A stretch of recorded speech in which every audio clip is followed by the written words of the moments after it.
loved you long before the time your eyes first saw the day.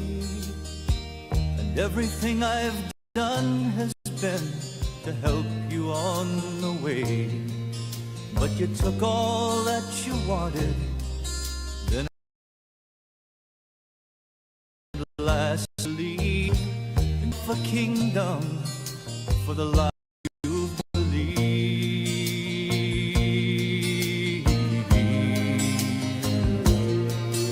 And although you've chosen darkness with its miseries and fears, although you've gone so far from me and wasted all these years, even though my name's been spattered by the mire in which you lie, I take you distant to me.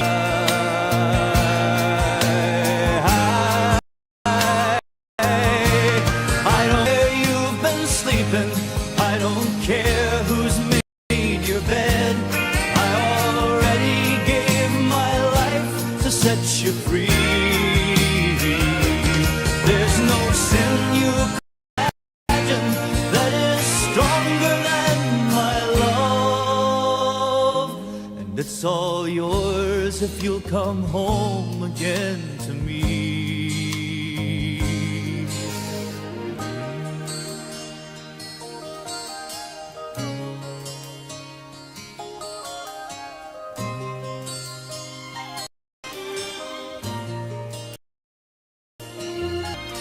When you've come back to your senses and you see who's been to blame, remember all the good things that were yours with just my name.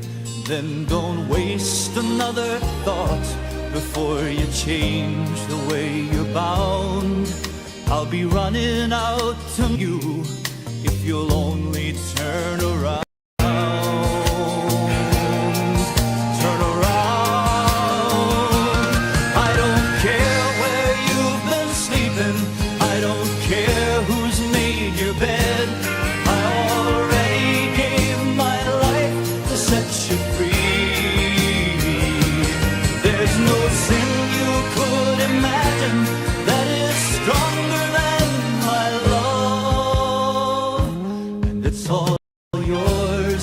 Come home again.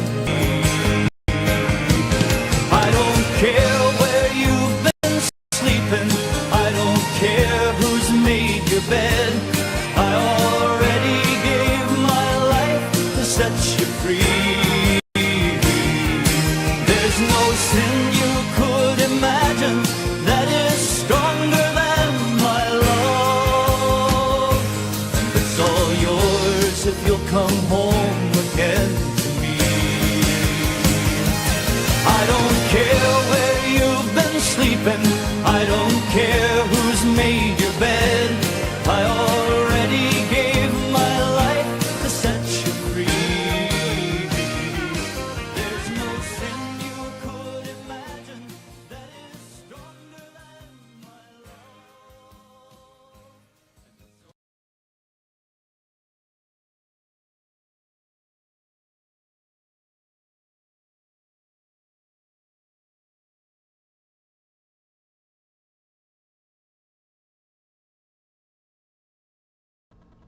Good morning, it's Marie, Lady Warrior. It's my desktop says it's sunny and warm 38 degrees outside in sunny Connecticut. I ate a little humble pie yesterday. But I don't know if it's me that's eating the humble pie or whether or not it just came out the way it did to the American people with the latest news conference about deportations. They have a new definition out there of who is a criminal and who is called an undocumented immigrant. I try to stay away from saying illegal alien. That is a past term, and Our people that are older will call it that, and I don't think our younger people should call it illegal aliens. I think undocumented immigrants are a little bit better. I'm not changing my views um, on this issue. I am stating that what they're saying is if they can't enter the country legally, how do we know we can trust these people can stay legally in our country as far as not committing crimes? Because their first act that they did was commit a crime. And I just got off the phone speaking to somebody who I apologized to because I had to eat a little humble pie, and God was saying, you don't know. You don't know what, I had to talk with God. Yes, I talk to God on a regular basis. It's like, you don't know. They do have first-hand experience, and this person does, actually. And so I'm like, wow, and, far be it for me to turn around and discount that he has his own experiences. That I don't know about, and I don't have to know about, going on behind the scenes. And the scenario that I have thought about, where it might be affecting this person, was a very real scenario. Could have been happening. I was just informed it's not, which is good. But I was prepared to offer any type of help I could to help out.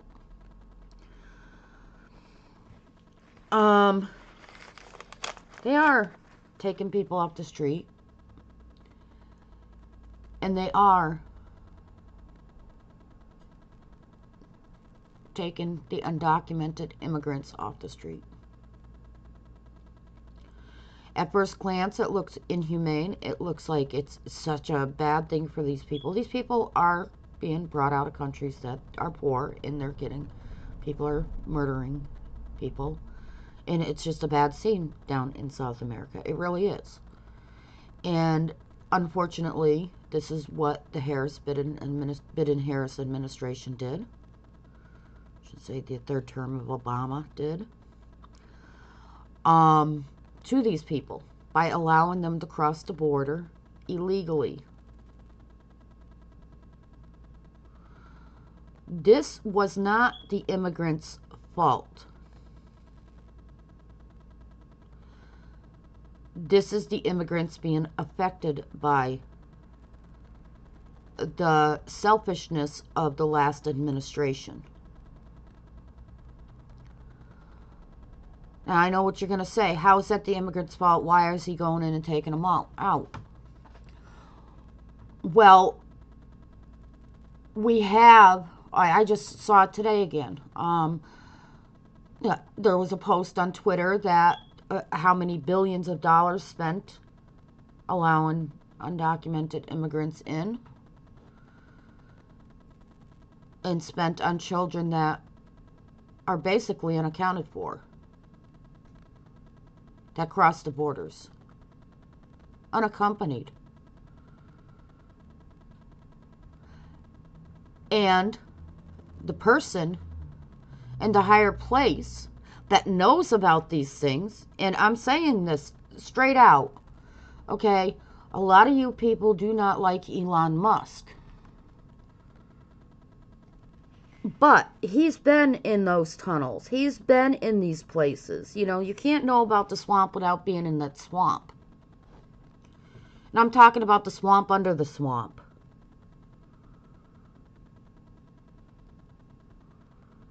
Unaccounted for children that crossed the United States that we don't know they're in our country. Terrible things are happening to them. It's not fair to them. It's inhumane. They're seeking to come to a better country, not a worse country than their country. So if you use the argument that you're coming over here to escape into a new way of life, and we got children that are going unaccounted for and using basically for whatever these aristocrats want to do to them, including ritualistic abuses, which includes murder of these children. And you're standing up for the other side where, oh no, that's not, it's not okay to deport these people because it's inhuman.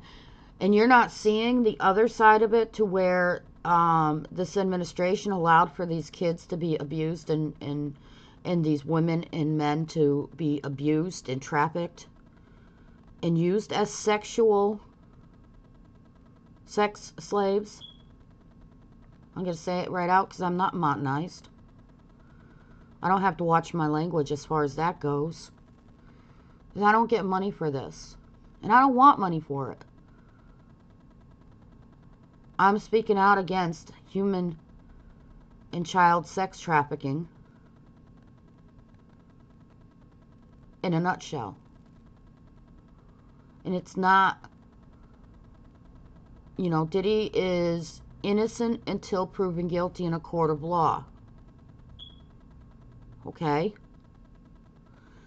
So allegedly, this is one of the things that he is charged with. He's worth millions of dollars, and he was rubbing elbows with Obama, Harris, Nancy Pelosi,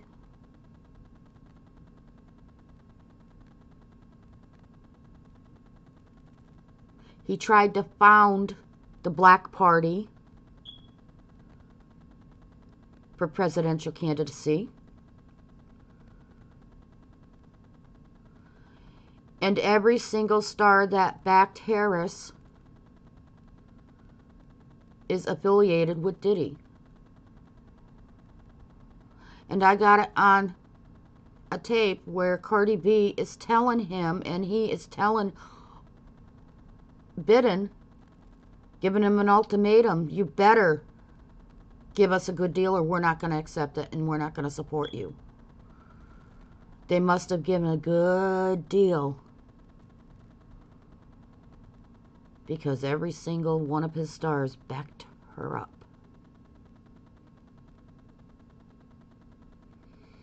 When he was saying he wasn't going to do it unless he got a good deal.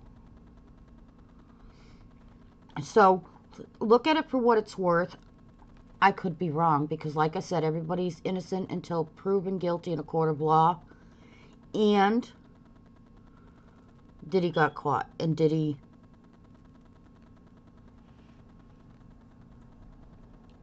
obviously pissed somebody in the higher places off, because he wouldn't be in the position he is in. Either he was talking or he got too big for his britches and he threatened the wrong person, type of deal. It happens all the time. All the time.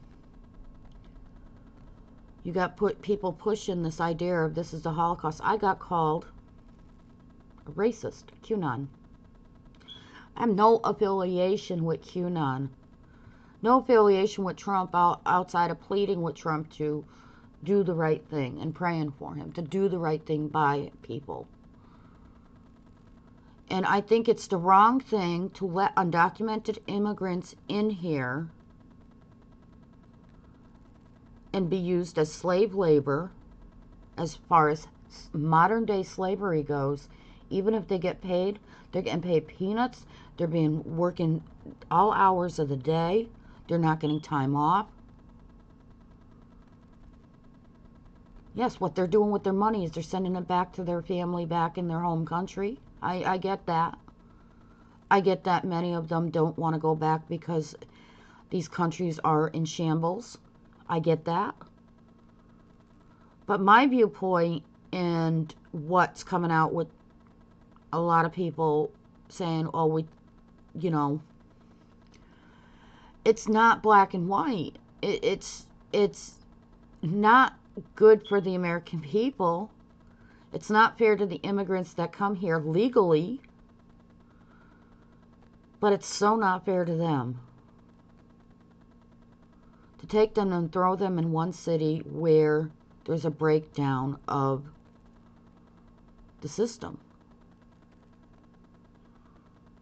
If we were a sanctuary city, I would not be able to get my kid to school because I don't have the money to every day. I would be picked up as an American citizen if all these kids were dumped and were going to our schools. Because the bus systems up in Massachusetts they're having a hard time busing their kids because of all the immigrants that flooded into their city.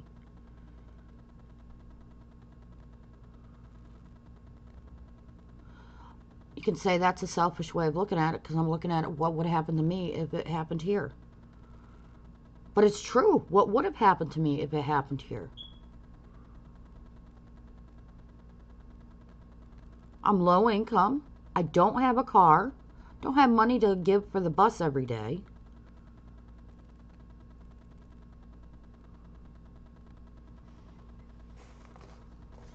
So if the high school kids got put out like they were up in Massachusetts, I wouldn't have been able to even bus my kid back and forth to school. And our kids have a right to an education.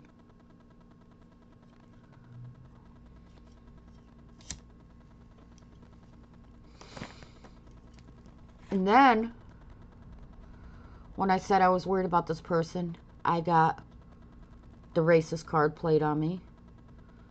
And they told me that that person isn't black enough, brown enough to be deported.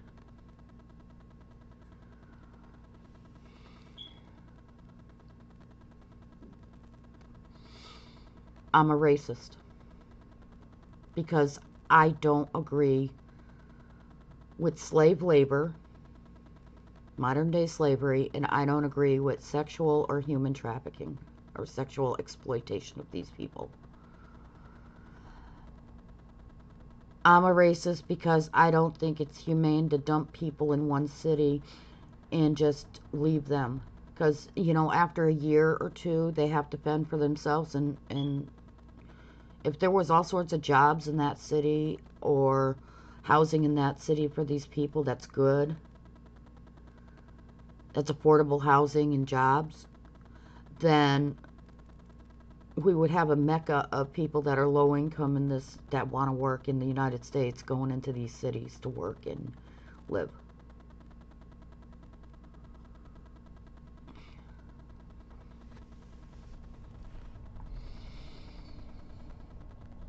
Like it or not, Trump is in the office for at least 4 more years, and this person put the fear of God into me that, oh no, he's going to be, you know, putting himself in, and he's going to be longer than that. Basically, that's the insinuation. He didn't say that. He implied that this was what Nazi Germany did. And I explained to him I did not want to hear about Elon Musk with the Nazi symbol. He could talk to me about Elon Musk all he wants. Elon Musk is the richest man in the world, so. And nobody, and this person was right when they said to me that you don't know the people. They're strangers to us. Unless you personally know them, you don't know them. But for this person who I'm supposed to be close to call me a racist, say I'm part of QAnon, manipulative tactics, I have to stay away from Fox News. It's being fed into my brain. I'm being brainwashed. And then the Nazi Germany came out. I can't have a discussion about the state of the world today with this person.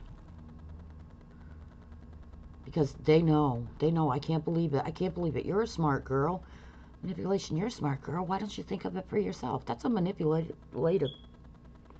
That's manipulation right there. Tactic.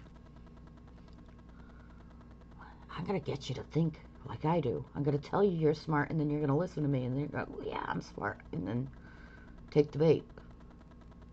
I don't like manipulative people, especially if a person is manipulative and bullying, and this person is not bullying me. Unless you call being called a racist being a bullied, or being called a part of QAnon being bullied.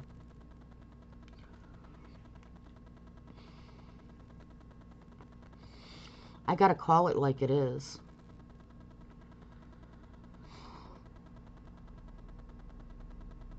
It doesn't matter to me. I don't like the phrase, you ain't brown enough. They ain't brown enough to be deported. What are you talking about? Their skin color has nothing to do with their immigration status. Elon Musk isn't brown.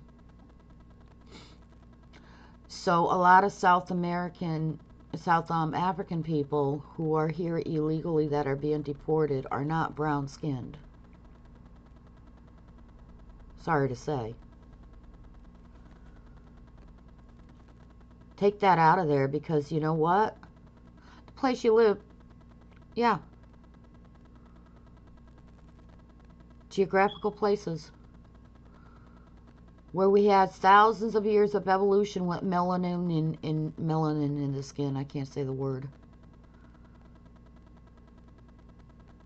We have white people who sun worship that get brown.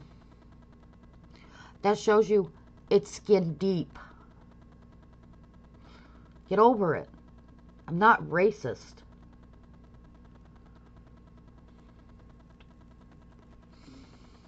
Prescriptive racism.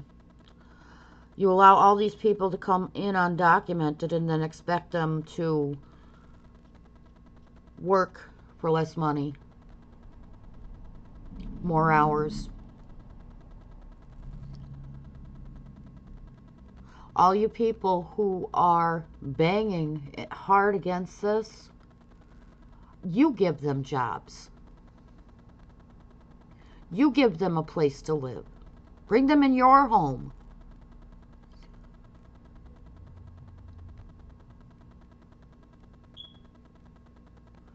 And challenge you to at least house one or two. Especially those who have the money in the big houses. Come on, what's your problem? Take them in, sponsor them. I can't, I don't have the room. Yeah, you do. I don't have the money. Well, you rich people that are banging for this, you got extra homes. Put them there. There's always a reason they can't help them and they can't sponsor them themselves and bring them into their own homes. And yet, they're expecting these cities and these places to do it.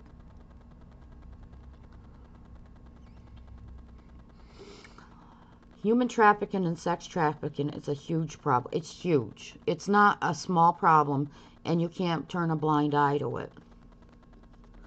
We have a sexual addiction in this country that's out of control.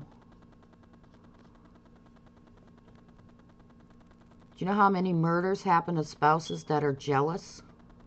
Happened in my family. You know how many domestic violence incidences there are with custody disputes? Cheating, sexual desires, gone amok. But it goes even deeper than that. Because rape is very rarely about sexual desires. It's about power and control.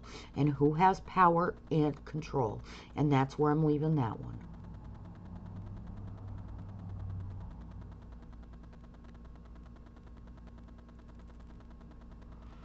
So if you want to make a difference with these policies that are coming out and you feel you have a very good reason for them to stop it, kind of, first, and excuse me, stop it, and you feel you have a good reason, put your money where your mouth is.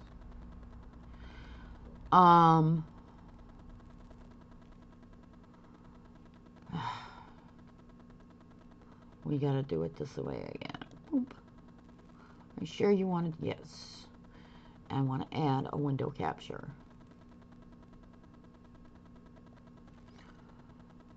Okay. Da, da, da, da. There is a place you can go. This is where President Donald Trump likes to be contacted. He prefers this platform. I can squish it up a little bit and show it to you. Hold on. Bring it down. He prefers to be contacted on his platform, okay? It's linked in the description. Do your part. Write your senator.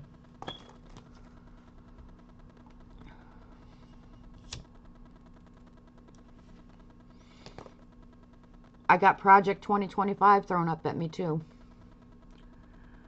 in the conversation. I'm like, isn't his? He didn't write it. It's not his.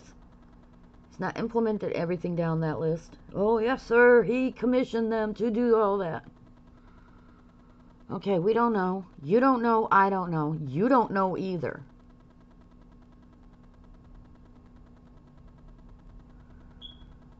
Listening to everybody else about this is like gossip and not going to the person directly to understand them.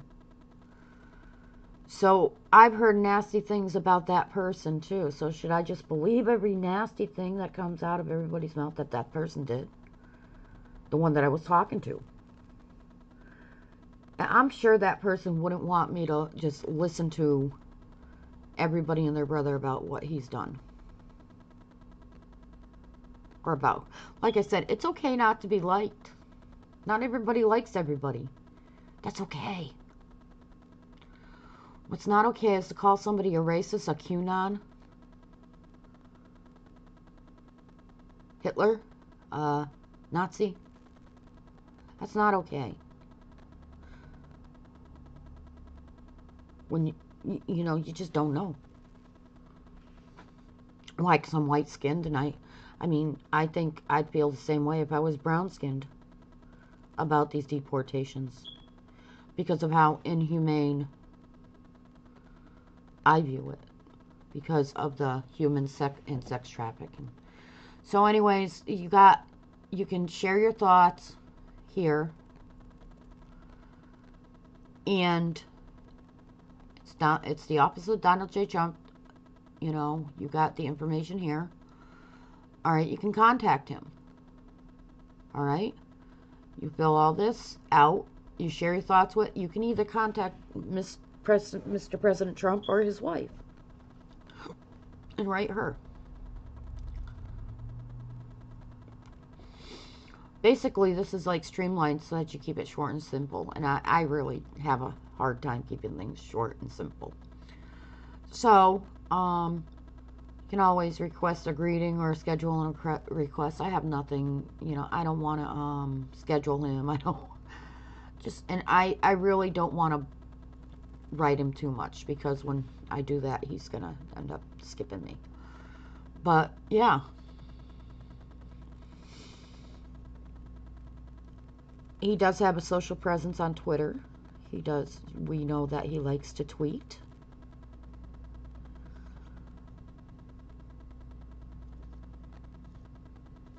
And his son actually made him aware of how important social media is to the you know, to the younger voters, and he got the younger vote. And his son did make him aware of it. One of the reasons he thinks he won is because of the tactics he's done on social media. Now, I'm gonna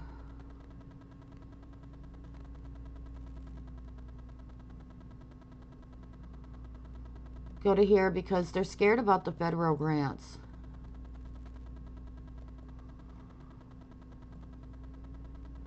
And I tried to explain this to the person I was talking to. It's like, oh, your Medicaid and Medicaid coverages are being hit.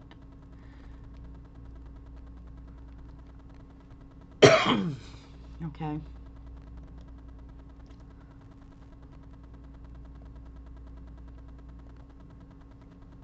Ah.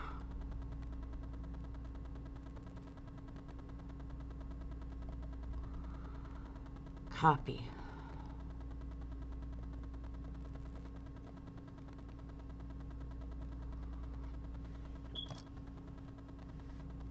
Really? Okay, here we go. You read this. Okay, he told me to stay away from freaking Fox News. Look, it's not Fox News. I'd have to look it up to see who they're affiliated with, and that's easy enough to do if you scroll all the way down. Hold on. You can scroll all the way down, and they have facts, privacy, policies, learn about us. Okay. And then you can actually Google here and find out who owns them. Okay? It's easy to find out who you're getting your information from. Sometimes you have to, a lot of times now what they're doing is they have backers, and those people own shares of stock and stuff into these places. So you have to actually deep dive into who owns them to get to the one who owns the most of it. Because the one who owns the most is the one who's going to have say in how these articles are written. So anyways, Judge blocks pause on the federal grants directive. Now, they're saying this is a war on, and it's not really. They're trying to, it's a war on, and I said woke too, that this person didn't like that. Well, you know what? You sit there and you don't like that. He go, did you actually say woke? I said, yeah. I go, you know what? What's your problem? Harris said woke. Everybody should be woke. And then he said, well, Harris was an idiot. They didn't even. Well, you know what? Then stop pushing the agenda that she was pushing. Okay. That's all I got to say with that. Don't be insulted by the word. Now they're insulted by the word woke. When they're pushing woke ideology, I mean, this other person's wife pushes the woke ideology so bad, it's unbelievable. It's disgusting. It's not the true woke movement. She's pushing an ideology. Okay, and I don't like it. That's where me and this person cannot discuss anything. So anyways, the executive orders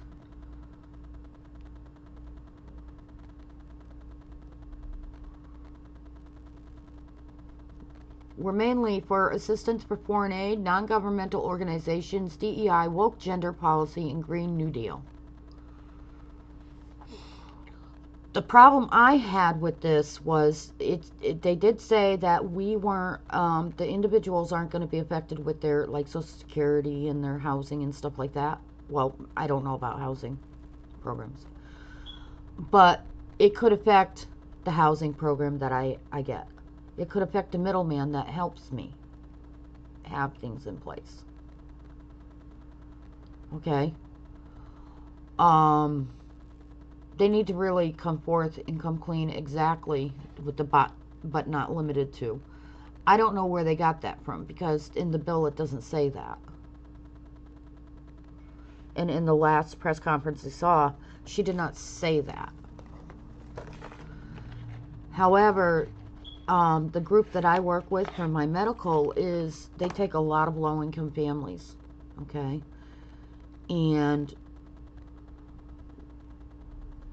unless they're guilty of this, using money for that, I don't see anybody being defunded, any of these programs being defunded, unless it's for those two things. And those are for funds that actually go to the programs for that particular purpose.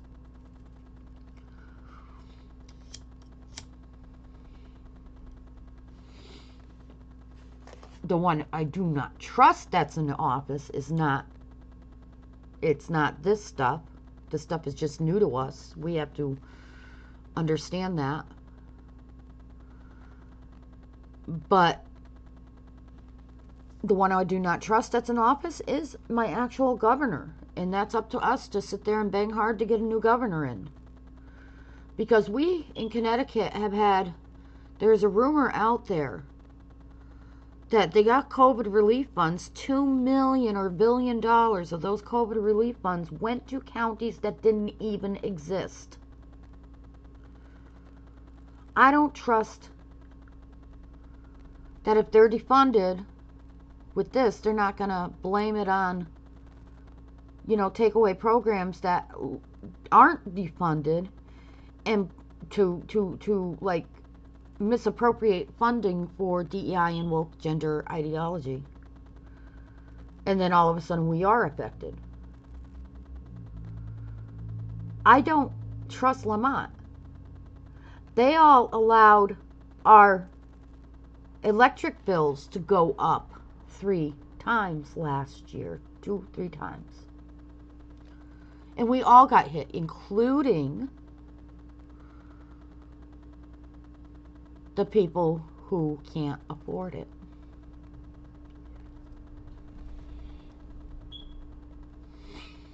That's who I don't personally trust. So you got that, and I'm waiting for the releases to come out that there would be a disruption with my medical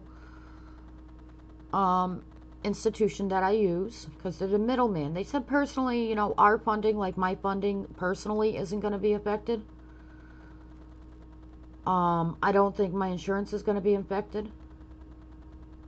But when it comes to who I use as a doctor's office in therapy, might be affected.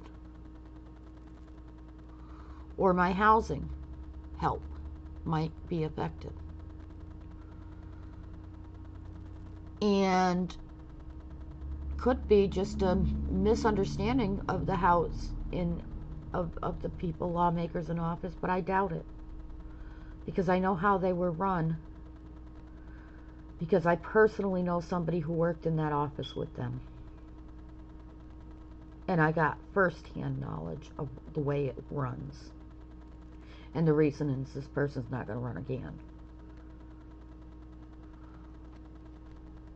Now, I'm going to play my song again. Because you gotta give me a minute.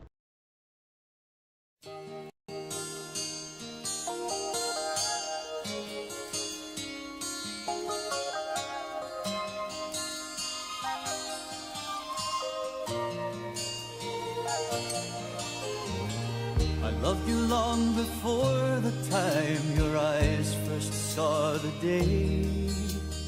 And everything I've done has been to help you on the way. But you took all that you wanted, then at last you took your leave, and traded off a kingdom for the lies that you believe.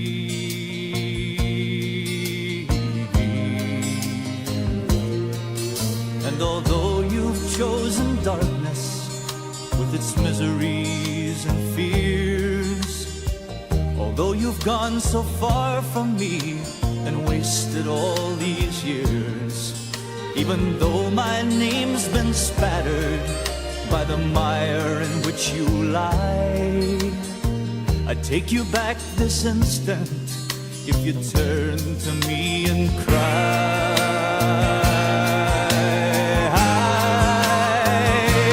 I don't care where you've been sleeping, I don't care who's made your bed.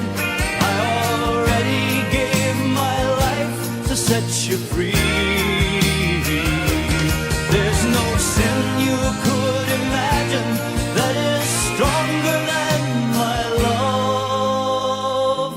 And it's all yours if you'll come home again to me.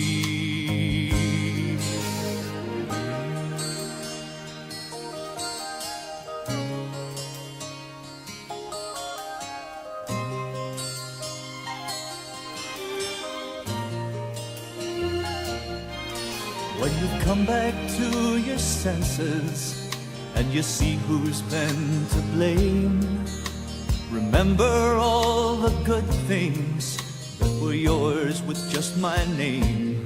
Then don't waste another thought before you change the way you're bound. I'll be running out to meet you if you'll only turn around. Turn around.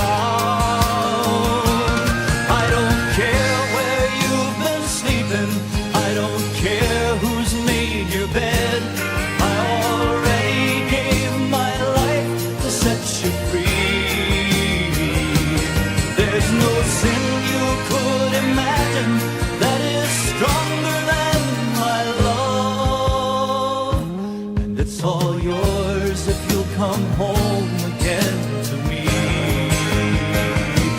I don't care.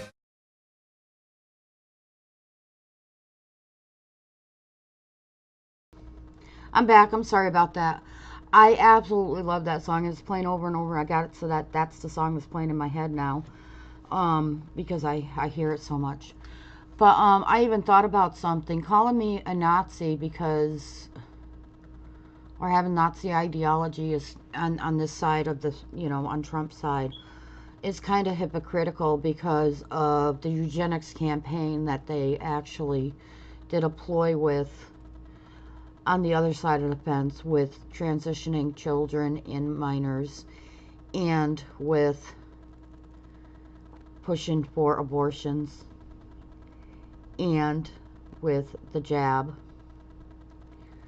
The whole big behind the scenes eugenics program was brought over by a scientist who worked in Nazi Germany, who came over here after the crimes against humanity's trials were done, and the U.S. brought them here in the 1940s and early 50s, the 1950s. We got one of the leading scientists that led those programs in Nazi Germany into the United States, into the government. So to fault people today for that stuff, that ideology has been running rampant in the United States since the 1950s. Know your history.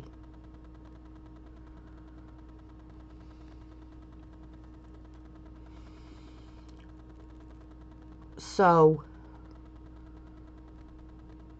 you had that side banging, and when you're banging for all this stuff and saying, oh, I don't have a problem with an adult deciding to transition on their own.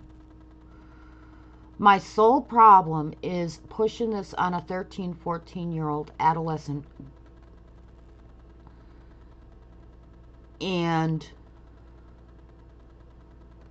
saying it's okay for them to make up their own mind on it when their brain's forming. Their decision-making mechanism in their brain isn't fully formed yet. I do have a problem with that. So that has to stop. Pushing for children to be harmed has to stop. And if you're getting behind that, I'm sorry to say, we can't talk anymore. That is a eugenics move. A child just goes through puberty and you're going to give them puberty blockers. Mess with their reproductive organs even more. You can't do that. You shouldn't be doing that. That's called sterilization.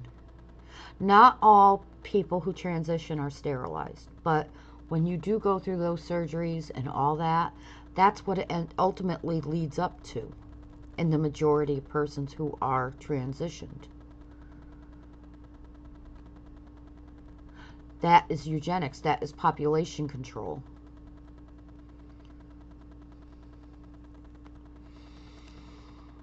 How much of a Nazi is Elon Musk for pushing the fact that we need more children born in the United States and in the world? More, not less. More.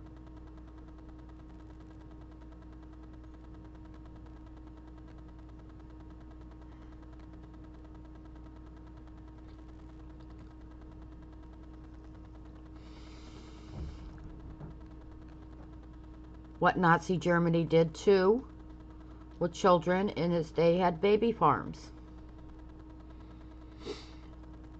They had mothers giving birth and they were taking the babies. They were baby farms.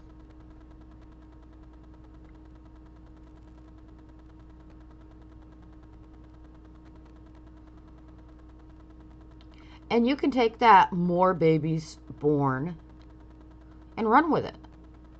Oh yeah, well he's just pushing for the racist agenda where they only want one race. No. He's not stating we need more white babies born. He's saying more babies. And for what they did to our black Americans, we need more fathers involved with their children so that there can be more black children in the United States born. I'm such a racist for believing that, right? This eugenics programs that the left have been pushing have been targeting black people, our black citizens. Like you wouldn't believe.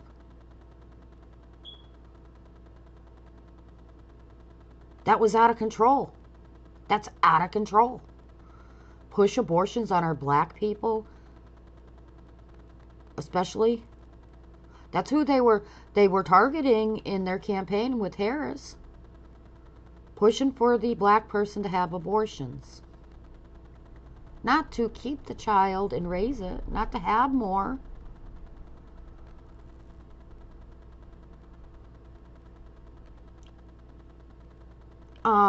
Archbishop Chase said he was blessed to have a father that made him think of being there for his children.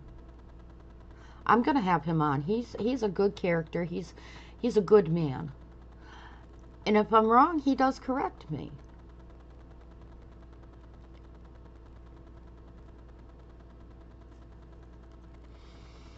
The fact that these past 4 years have been dividing our families up is a Nazi move.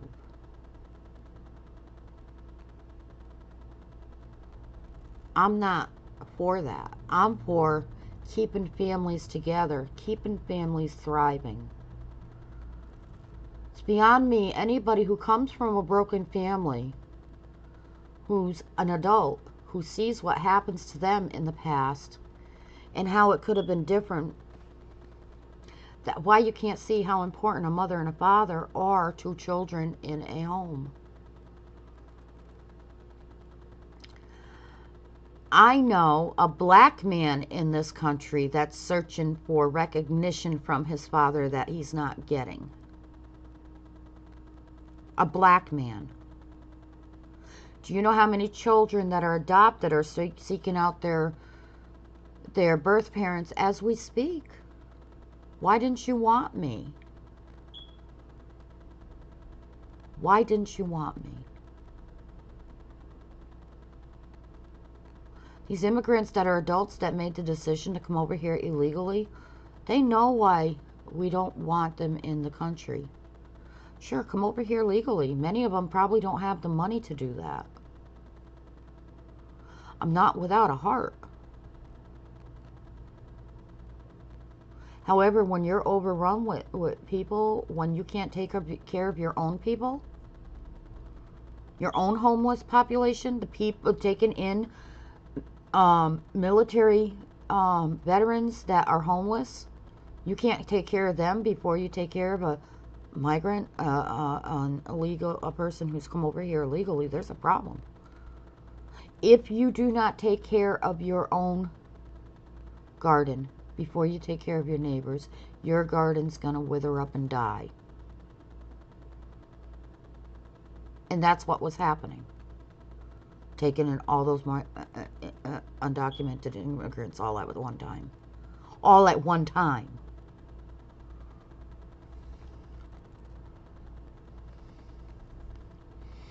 And then who suffers? We all suffer, not just them. Not thinking of myself, I'm just saying.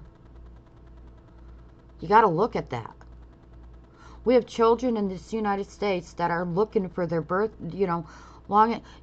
how many deadbeat dads we have out there that are not taking care of their children, or mothers. Let's put it on the mothers too.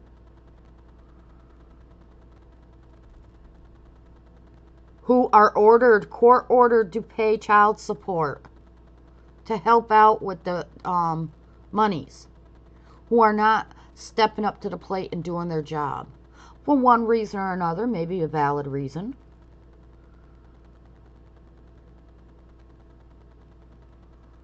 Children need their fathers too.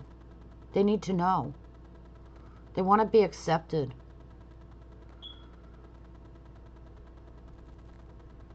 I was not a wanted child when I was born. I was never accepted, even by my own family, as far as mother, father, brother goes. And I still feel I'm not accepted by these people. Still, even though my parents are passed away.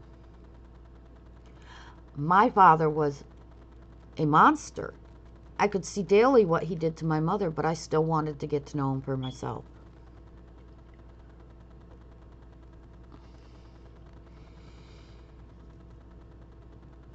Even though I was told all those years that what he was, I had to see it for myself.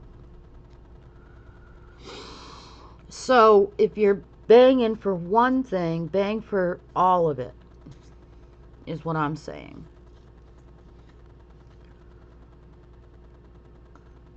If you're banging for one thing, provide a solution to child sex trafficking and human trafficking and documenting those people before they come into the United States. Because if you don't do that, you're talking out your fucking ass. I'm sorry.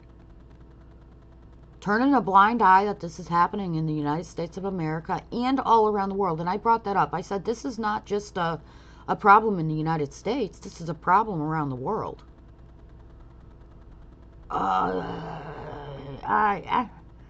No. I brought up Australia. It's been happening in Australia for ages. I got told that was propaganda. I've talked to OC so many times, Anxious Oshi so many times, and Harry so many times about this shit. And yet it's propaganda when I'm getting at first-hand experiences from these people. I told this person that this has been happening in these countries way longer than it's been happening in the United States. Oh no, that's propaganda. You don't listen to them. Told them about what's going on in Europe, where I've been watching with Sean Atwood. I haven't had personal conversations with Sean Atwood. I've just been watching some of the stuff that he's had on. Especially about what's going on over there. And, it's not propaganda. Okay, that's one person, Sean Atwood. Let's talk about Kevin McKern and all of his members of his Discord who are from around the world that I've had 4 years experience talking to, where I learned one doctor was afraid to say anything in her own home, even on the internet, because they'd drag her out by her feet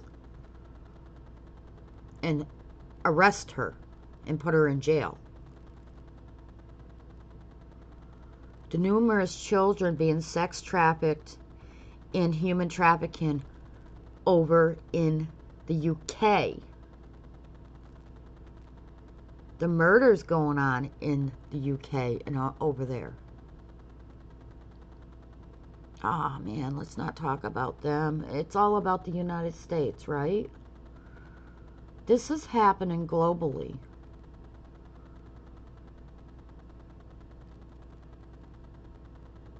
Globally.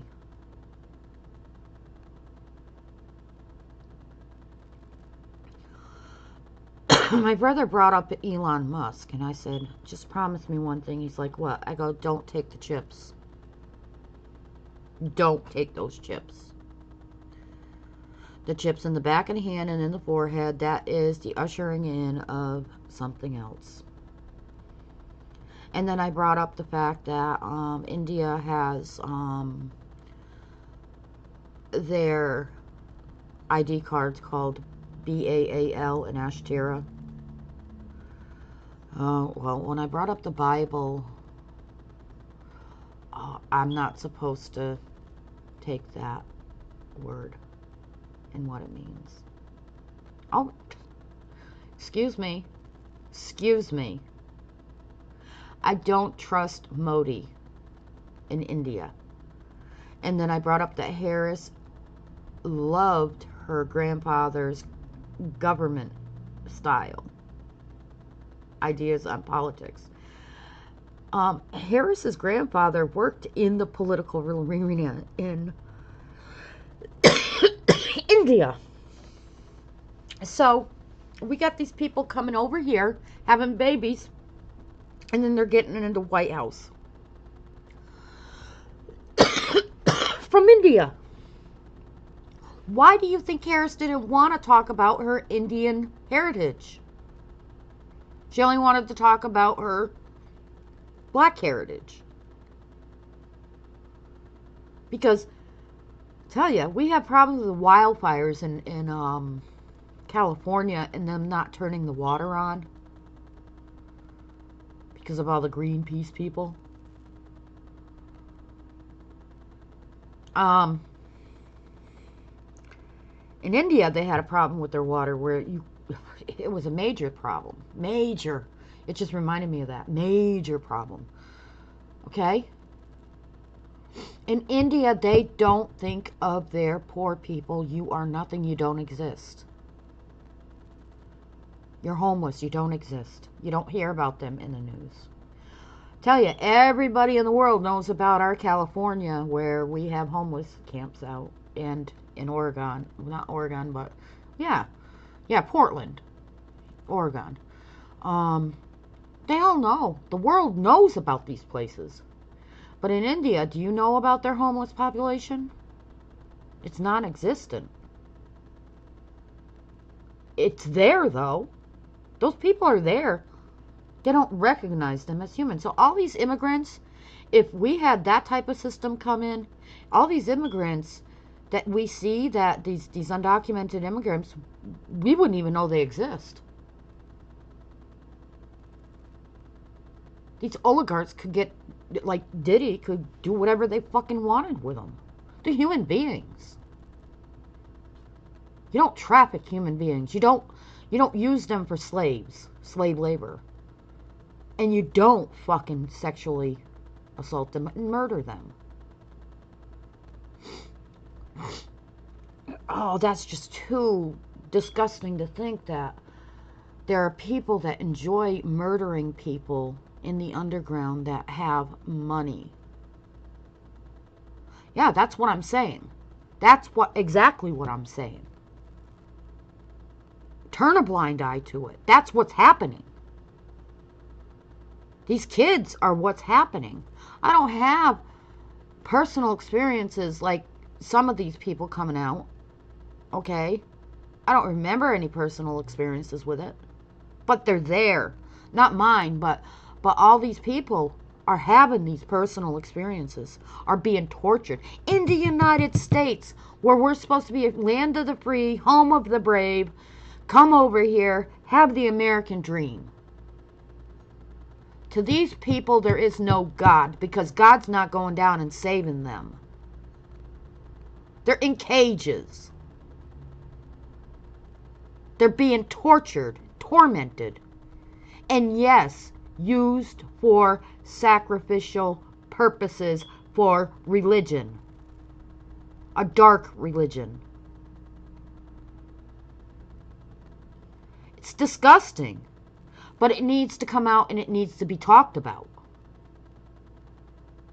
And we can't think that, oh, America, oh, we don't have that here. We couldn't, nobody in my country could ever do that.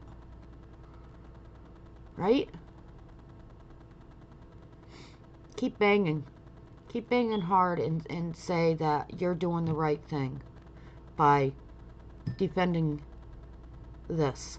Because when you defend illegal immigration, when you defend undocumented immigration like this, they might be escaping murders and rapes and all that down there.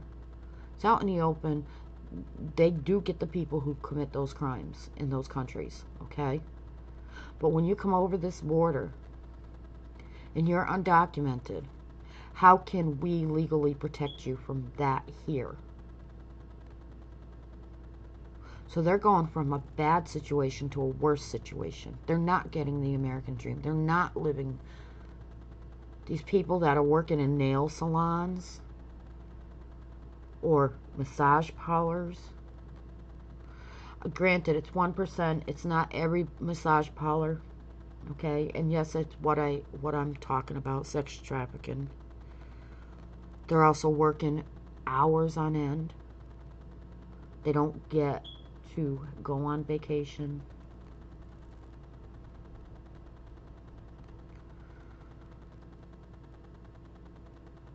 Some of these nail salons use products that are not good for your nails and not good for your body. Many of them use dental,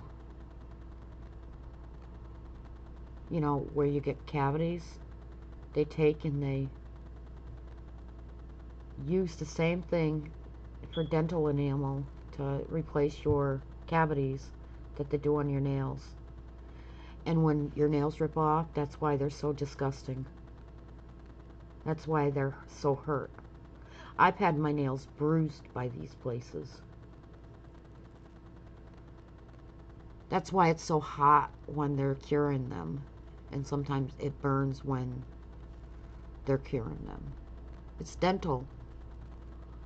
It's basically dental hygienist tools that they're using. So anyways, there's that. So with Medicaid, I'm going to be playing the wait and see, okay, because there's two levels of governments that we have to look at. Federal and then you got your state. And I don't trust my state whatsoever with that money at all. I don't like Lamont. He's an idiot. Okay. I'm allowed to say, and you know what's funny? I'm allowed to say this in the United States. The fact that I can say that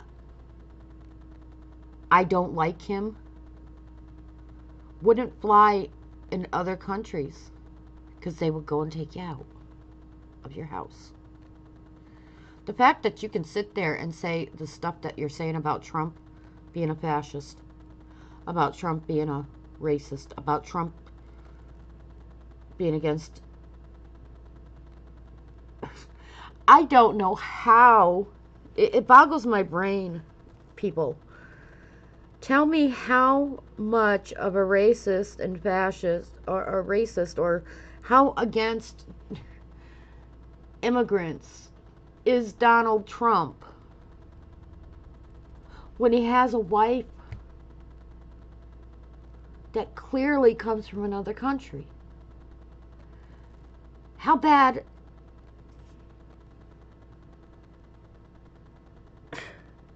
You wouldn't see that if he was so against it and so racist. Yes, you can be a racist against a white person. Don't tell me you can't.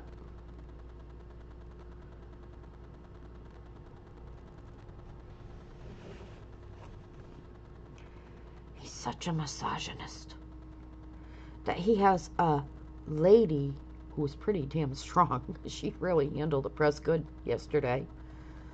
Speaking for him.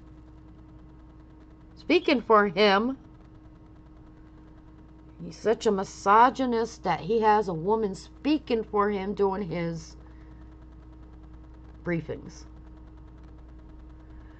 What misogynist is going to have a woman speak for him?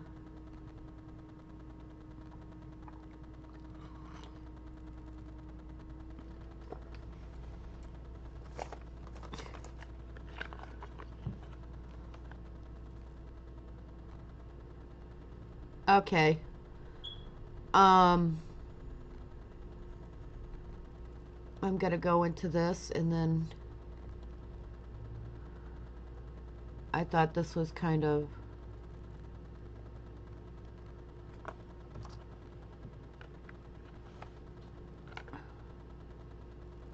make sure I haven't been talking without this on this whole time. It's right in your face. Now, anybody can have that now, by the way. I've noticed.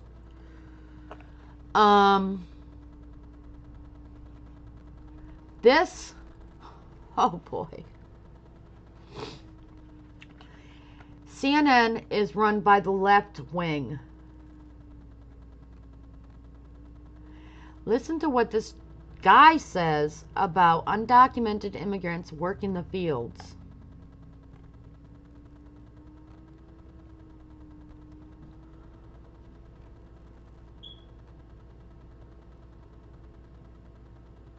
A question about, because one of the reasons that President Trump got elected, according to President Trump in an interview, I think it was with Kristen Welker of NBC, was because of grocery prices. Not the only reason, but a reason: high prices, inflation, especially at the grocery.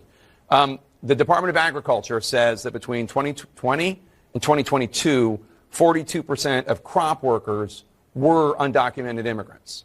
And in many cases, as you know, these migrants do jobs many Americans do not want to do. So, how does President Trump make sure that the effort to deport people who are not in this country legally doesn't end up hurting Americans who want safe borders, absolutely, but also don't want to see even more higher prices in groceries? Well, I mean, I'm sure it's not your position, Jake, you're just asking the question, that we should supply America's food with exploitative illegal alien labor. I obviously don't think that's what you're implying. Only 1% of alien workers in the entire country work in agriculture. The top destination.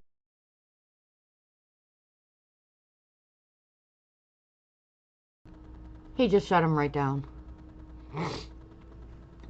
That's an issue in 42% work in agriculture. And he just shut him down. The exploitation of these undocumented immigrants with slave labor.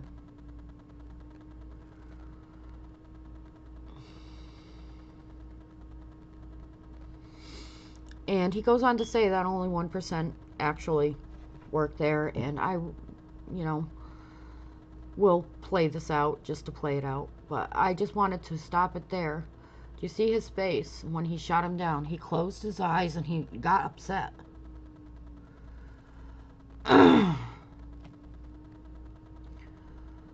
Okay.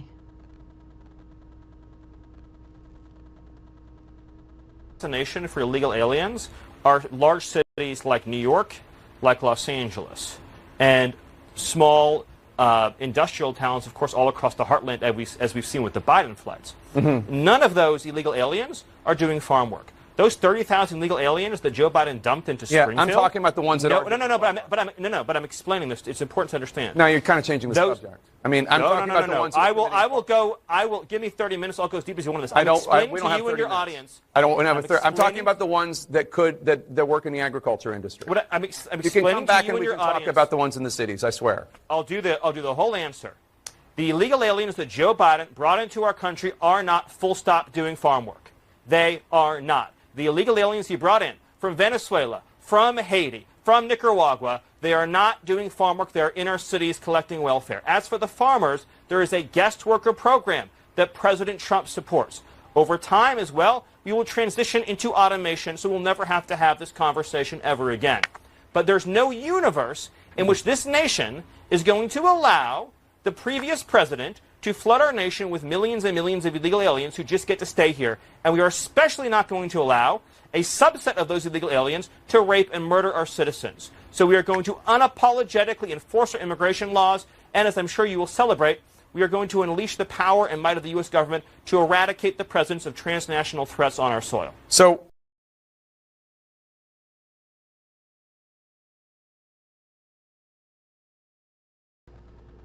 The reporter tried to shut him down. And this is a manipulation on his side. He was trying to set the agenda about how they want to hurt the agriculture industry by doing this, you know, by deporting. And he was explaining that the majority of these people that Biden-Harris administration let in do not do that. And there is a program for immigrants to come over and help out with agriculture and then bring the money back home. That President Trump supports. However, him saying that, oh, they're doing jobs that Americans don't want to do, you got millions of Americans looking for work. And I beg to differ, because in the 1980s there was what was known as a work-study program. I grew up in a farm town, a cow town. Work-study program where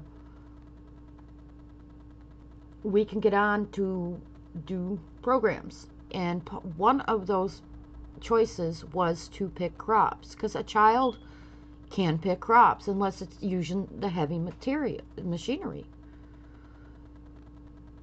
There are rules set in place. There are labor rules for children and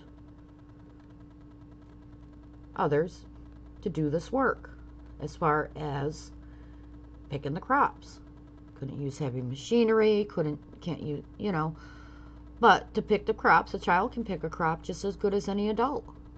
And it gives them hours, it gives them a little bit of money. We were 14 when we started that program. So yes, there are Americans who want to do this job. And there is a program, like he said, that President Trump supports, where they can come over, pick the crops, and go without being exploited. Those programs have rules in place. Without the slave labor. Otherwise, you're using 42% undocumented immigrants. You can enforce slavery. So I put, by the way, with our tobacco crops, I told them in the 1980s, but we're not going to allow these companies to use slave laborers by exploiting these immigrants, whether documented or undocumented. We need to start calling it what it is. It's modern day slavery. And down the board, it's slavery. You know, down the board, the comments were that it is slavery. I mean, he had the nerve. This left-wing platform had the nerve to put this guy up and say, talk about the agriculture industry. Can you see where it's actually mirroring when we had slavery and they were picking cotton? And when he tried to deflect that and say, I'm sure you're not meaning this, and you're just asking the question. And yet, all you people are saying that this guy is the bad guy. Boggles my brain. It really does.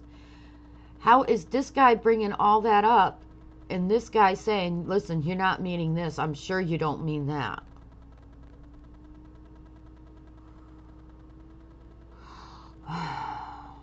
It just boggles my brain. Now, we're going to do something happy today, I decided. And we're going to watch how intelligent octopuses are. Because I don't want to just do stuff that's unhappy. And yes, the term is octopuses, not octopi. Wait a minute. I thought I...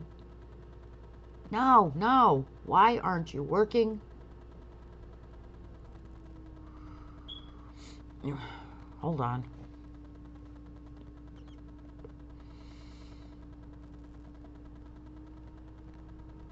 Copy.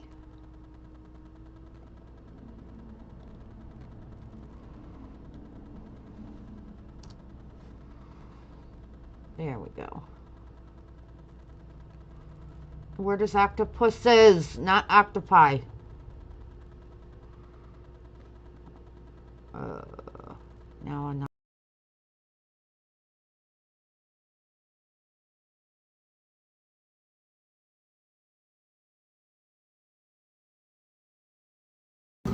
All right, I can screw this lid on tight. Look at that. And I'm gonna put it in Marty's container. And there we go. Let's see if he can get it off. It's always a challenge. He's got to figure out how to twist it. I don't know if he can. Might have to take a couple of different days to teach him this. Look at him think, though. He's focused. He's checking things out. He knows there's food in there because it's... Oh my gosh. He got it off. He's such a stud. Look at him. I had that thing on tight. I love this octopus so much. This octopus is so much fun. He always surprises me. He's super, super kind and gentle. And he loves puzzles. Look at the colors on his mantle. That's his super happy colors because he's fired up.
Sitting here talking the whole time. They had octopuses doing Rubik's Cubes, and the reason why I didn't play that is All right, because they... 2 clams. Hold on. They were, taken and, put in the Rubik's Cubes with the octopuses, and then they would stop the camera and then go back and get solved Rubik's Cube. So during that time, we don't know if they were taking the Rubik's Cube and giving them a solved Rubik's Cube. So it would be interesting to see the whole video without being edited with, okay, here's the hand giving the unsolved Rubik's Cube to these octopuses and then getting it from them solved. But I'm not going to play that because you don't know. Here's another one.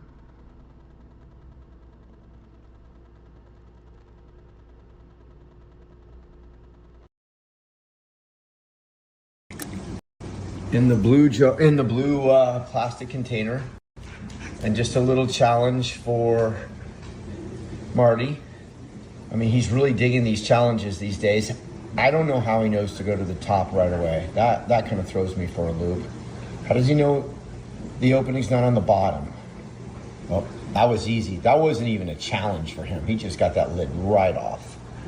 All right, well, this just shows you the intelligence of an octopus. I mean, he just went right for the lid. How did he know the lid was there?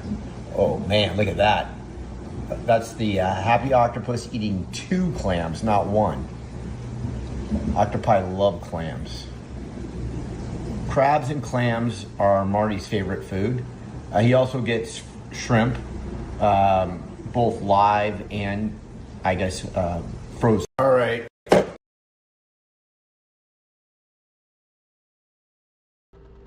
So now you know why I stress that it's not octopi, it's octopuses.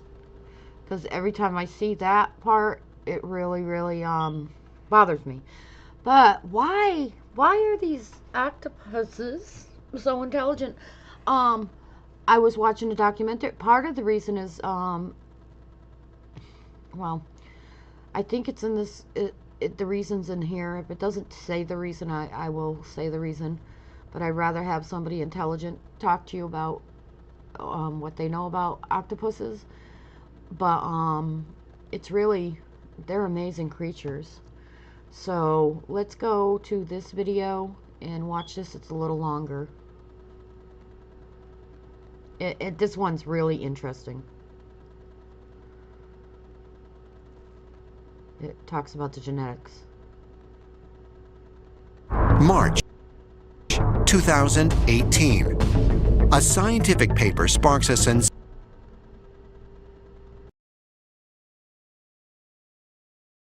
in the press. In it, a team of 33 scientists, including Dr. Chandra Wickramasinghe, claim that octopuses possess extraterrestrial DNA. What we find in the octopus genome is just almost uncanny. It has something like 50,000 genes. Compare that with the human, which has something like 25,000 genes. So the octopus, in many ways, appears to be more complex than the human. And how did this complexity manifest itself? There's ample evidence to suggest that it came from outside. As scientists study octopi, they're amazed at what they're finding, and they're not seeing a connection to some ancestor of the octopi. It's like these creatures were brought here in their entirety and put into our oceans. The octopus is a really fascinating organism. The octopus's brain, instead of just being centered in its head like ours, is actually distributed. There are these brains in their arms as well as the central brain in their head. An octopus can certainly manipulate its environment. It builds its own homes by piling rocks and shells on top of it. Octopuses are very adept at camouflaging themselves by changing their color to that of their surroundings really, really quickly. I mean, almost it looks instantaneous to us. Can also manipulate its body into different shapes to imitate other animals. Some scientists have speculated that in the absence of humans, the animal best suited to evolve into the dominant species on the planet is not another primate, but the octopus. And there is one ability in particular that suggests the octopus could one day rule the Earth. It can edit its own genetic code. DNA, the double helix, is like a zipper. The zipper can be unzipped. And then another molecule is created called RNA. RNA transfers the information from DNA to proteins. So the octopus have the amazing ability to edit their RNA. Thus, they can make new proteins. Although this ability isn't fully understood, it suggests that the octopus can rapidly adapt to its environment far faster than other creatures. What RNA editing does is essentially mediated by changes in the environment, usually temperature, for example. Camouflaging skin, tool use, the ability to edit its own genetic code?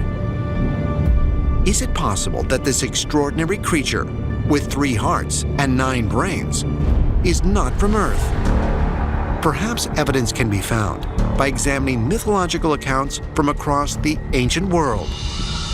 All the way around the world, there are traditions to do with a creator god in the form of an octopus. For instance, in ancient Crete, there are numerous images and paintings of an octopus with bizarre large eyes. In Ecuador, at a place called Mantas, were these bas-relief carvings of this bizarre octopus deity. We have to ask ourselves, is it possible that the ancients were aware that the octopus is truly alien to this planet? Is it possible that the octopus is related to a race of extraterrestrials that visited Earth thousands of years ago?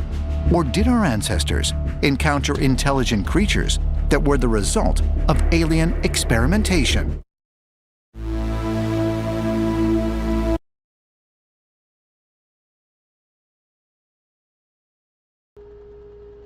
I thought this would be a good break from me even talking about negative things that's going on. The full video link is in the description. I did post where that was snipped from, and whoops, and I mean, the octopus is an amazing creature. The rejuvenation of limbs, it has that ability.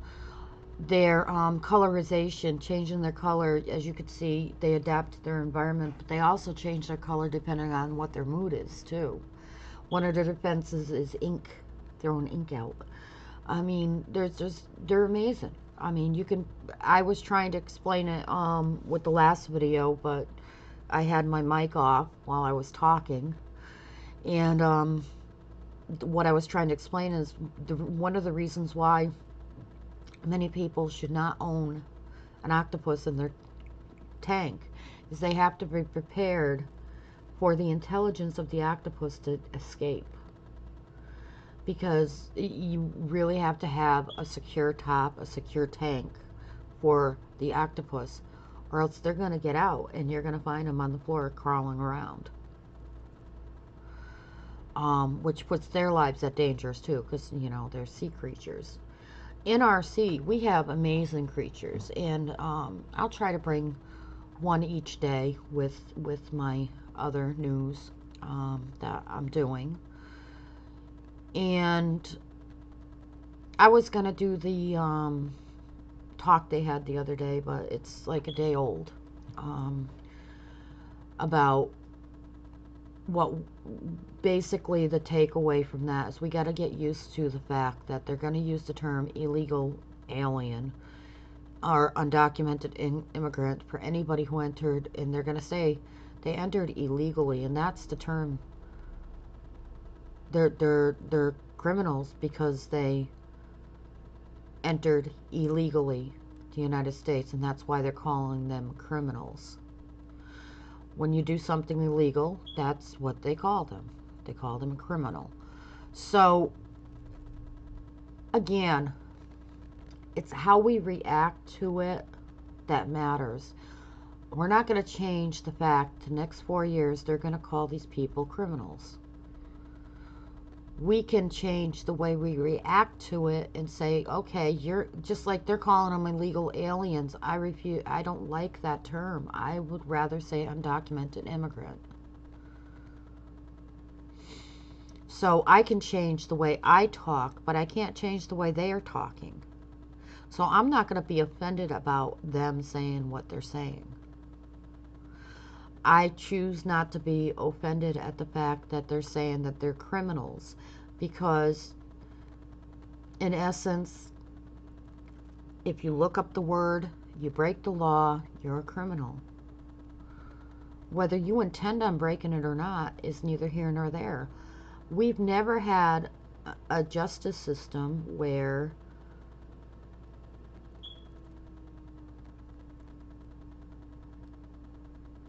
if you break the law, even in ignorance, you don't get the consequences to your actions.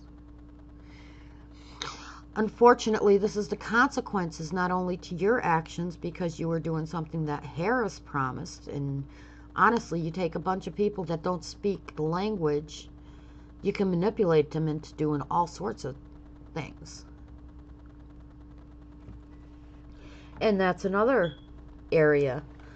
When you enter illegally, you don't have the full scope of somebody training you into what our laws are, into what happens in the United States, into the full picture of the paperwork you got to follow. You don't have enough people in place in these cities to help every single immigrant, undocumented or undocumented, the way they did in droves. I mean, the mass number of people going into these cities, how many social workers were in place for them? And then how many social workers were taken away from people who needed it in the United States, especially our poor people?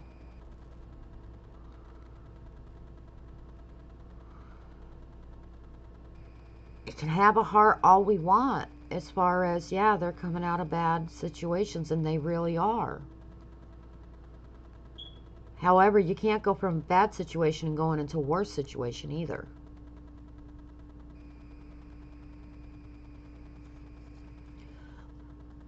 Abuse. I always said I'd rather be hit than have the psychological abuse done to me. Bruises heal. You know how hard it is to heal the mind? I'm still working on it. But the catchphrase to that is usually when there's physical abuse, there's also mental, emotional, monetary abuses. My husband had me take out my 401k when I really didn't want to.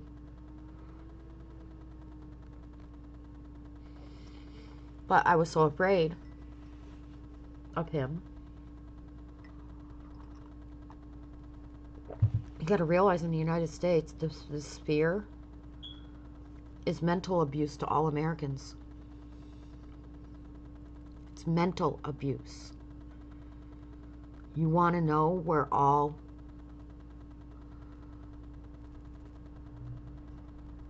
the need for mental health comes into play? Especially if you're being abused at home and then all of a sudden the government is doing all this psychological and mental abuse on you. It's mental abuse.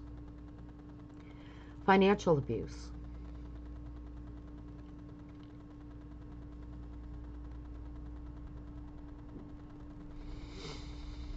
It's funny. A lot of people that I see in higher places go back to Hawaii. Like, what's in Hawaii that all these people are vacationing and going back there and sitting with family there and everything? And it's kind of funny that Harris did that and said she had family there when Obama is from there. And there was another person that, when I forgot who it was, that mentioned Hawaii just yesterday when I was reading. Places matter.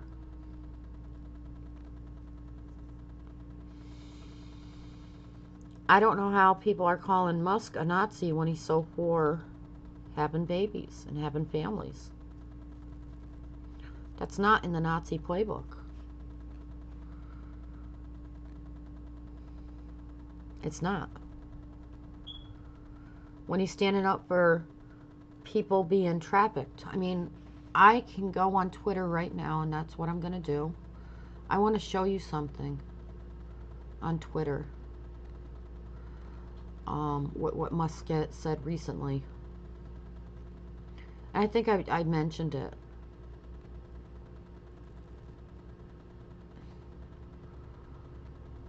We're bypassing the news, by the way. You can't trust any news source. And it was funny that the person that I spoke to today told me to stay away from Fox News. Well, stay away from your news too. What news do you want me to look at? It's all corrupt.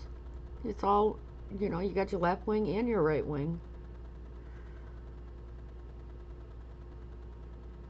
Okay, there's a poll, I guess. He pinned it. Let's look at this. Requiring all federal employees to work from an office rather than allowing remote. Results based on online survey, adults of January 24, 26. The margin of error is 3.9% points, showing public support and opposition to Donald Trump's first wave of actions. Downside is in the federal government. Okay, I don't know. Let's see the bar chart.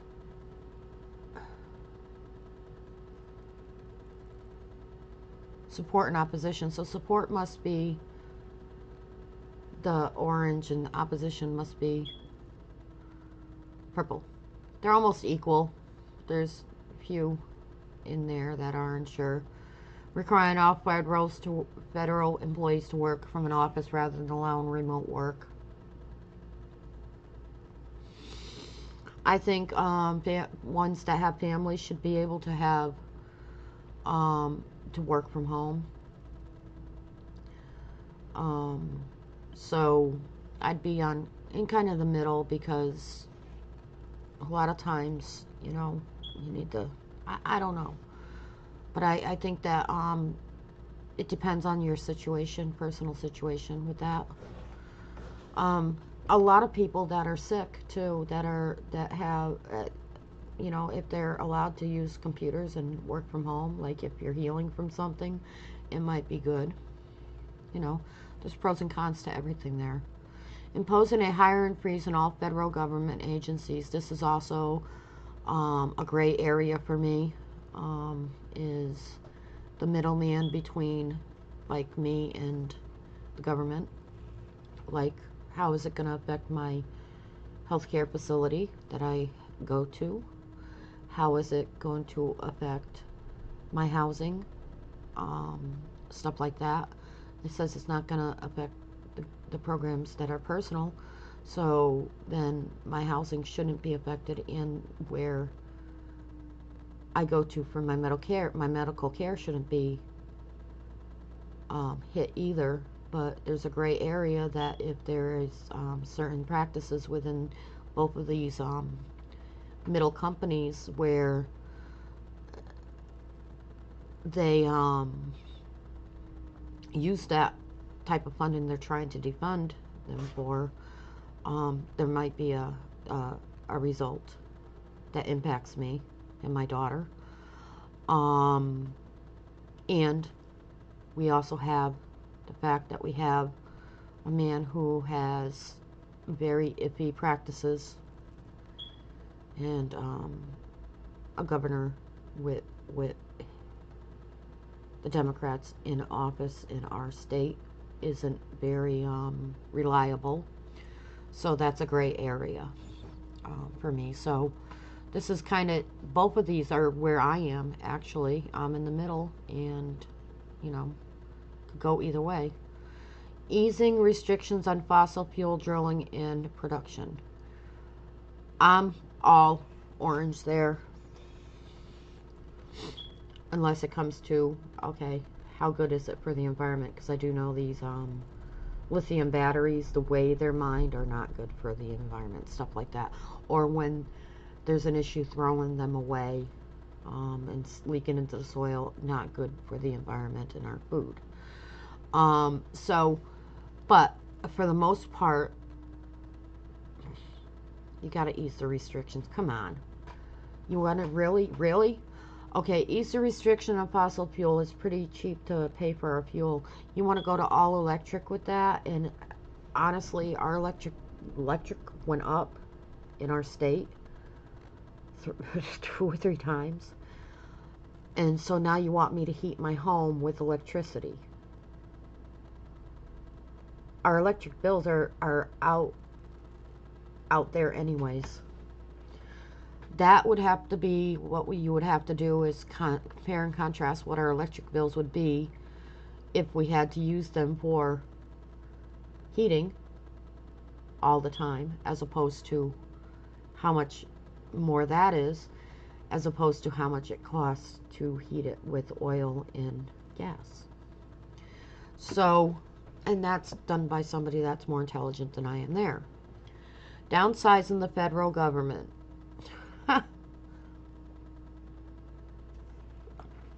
Downsizing.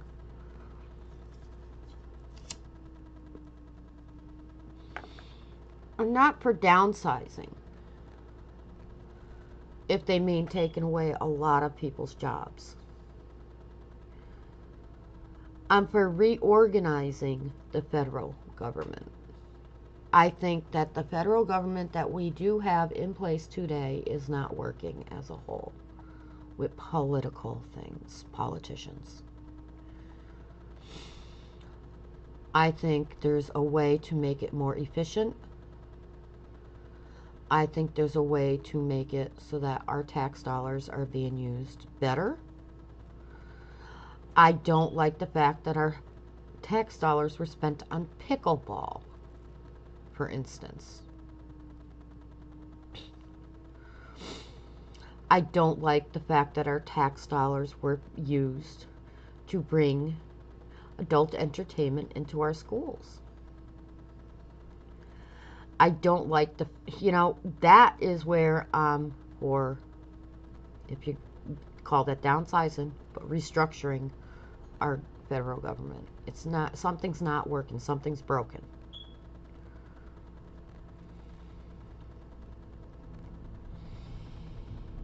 So yes, it's a change is always a scary thing, and there's always a possibility you're going to get a Hitler in office. Excuse my language, or dictator in office. Okay? There's always that chance on either side, no matter where you go. Aristocracy is not a good thing. They're talking about, oh yeah, Donald Trump with the third term. No, we don't want Obama in a third term either. He already had his third term with Harris and Biden. I don't want him having his fourth term. So, as far as more than 3 terms, more than 2 terms, no. We don't want that. We don't want to make this into like I said, we're not alone. The world is going through this shit. Right now, you should see the politics and the elections in the other government areas.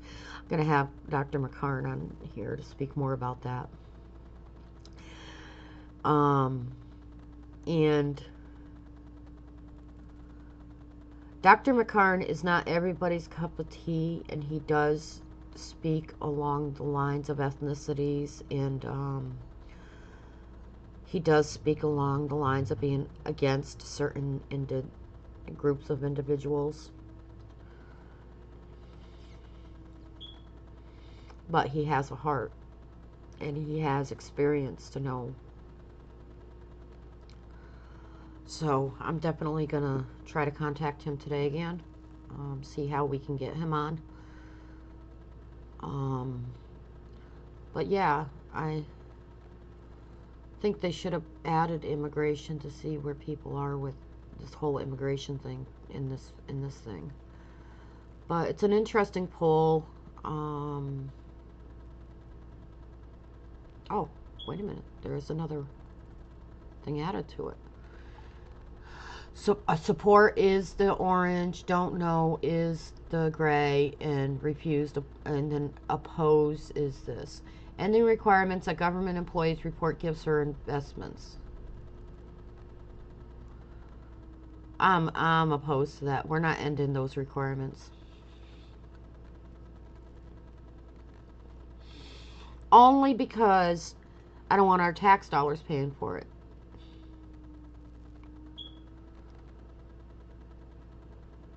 Renaming the Gulf of Mexico to Gulf of America.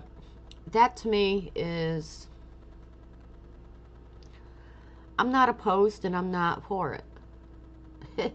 it's one of those why things with me. I understand the reasons why, but why? Why do we want to spend our tax dollars on this? And all those hours trying to debate it. Pardoning January 6 protesters. Yes, I'm for that. Why?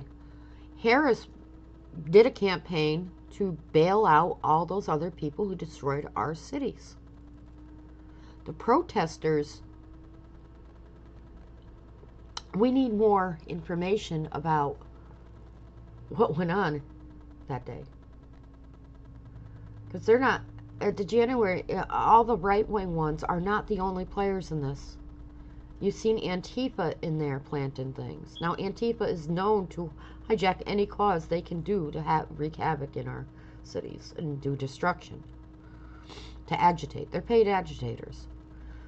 I agree with that, because most of these protesters are not dangerous. I say the protesters that actually posed a threat, killed people, all that, as far as immediate threats. I'm not talking about the ones that just followed the crowd into the building.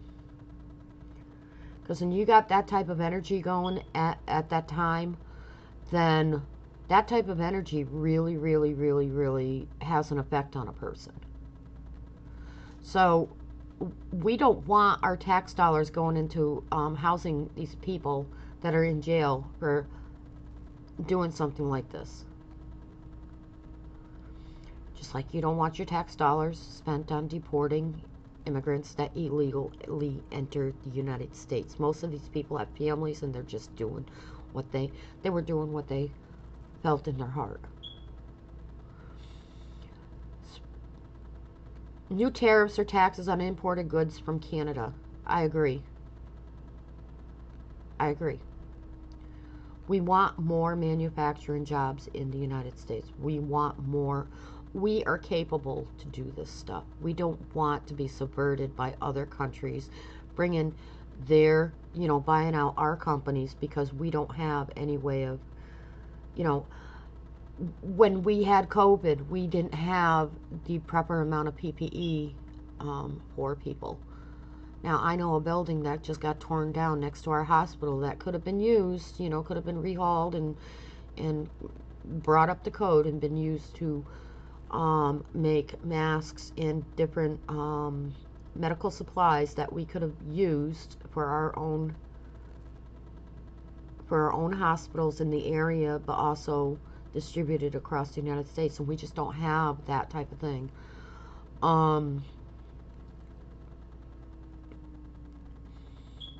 Imported goods, buy American, lower the cost, buy American.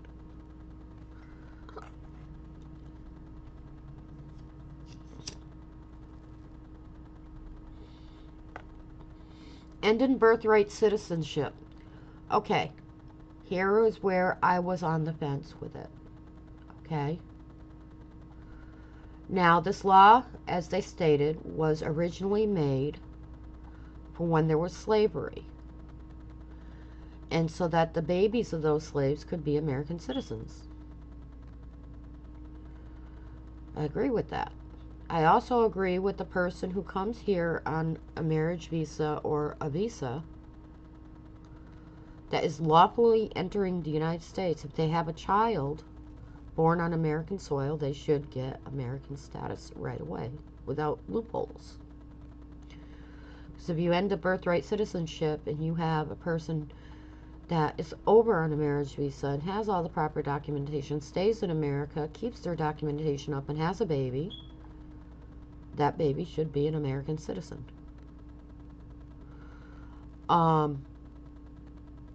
Extreme vision of this is something somebody from overseas brought up is, do you want them to come over the border, drop their baby, just to get a birthright, and then go back? And yet that child is now an American citizen. That's where the line's fuzzy to me. Should that happen? Well, I think they did this because there was probably a lot of babies born. There's probably babies born the past 4 years, or when people enter the United States without being properly vetted and documented. I think they're trying to battle that with that. If that's the case, then I'm more orange than purple.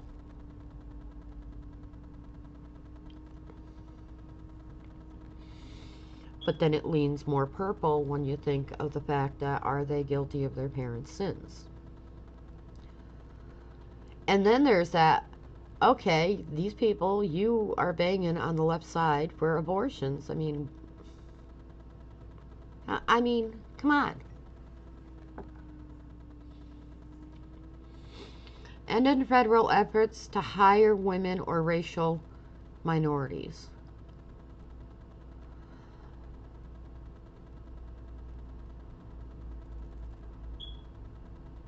When did that law go on the book? And what was occurring at that time? Because believe it or not, we have made leaps and strides with our women's rights and our minorities' rights. I'll have a few people on with that one too. And I think, again, Archbishop Chase would be good at speaking as far as for minorities' rights and the strides we've made with that. And if this whole last 4 years set them back or not. But it brought it to the table, and you know, now more hate is being added to it. As far as federal efforts,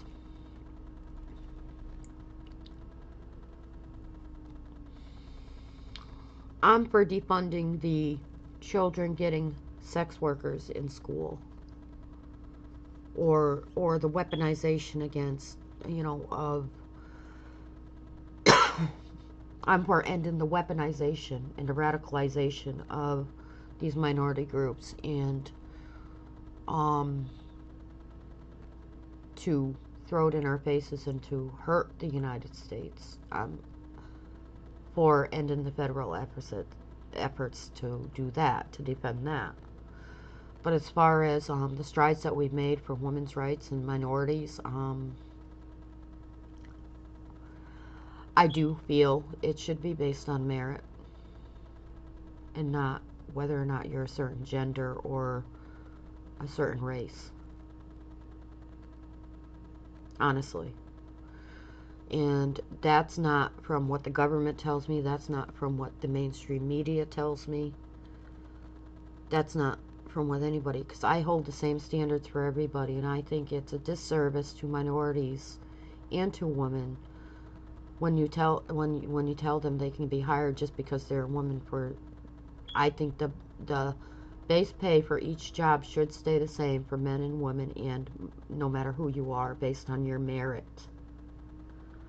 Because there are black Americans that are very, very intelligent, more intelligent than me or Elon Musk or anybody we deem intelligent. Even there are geniuses in our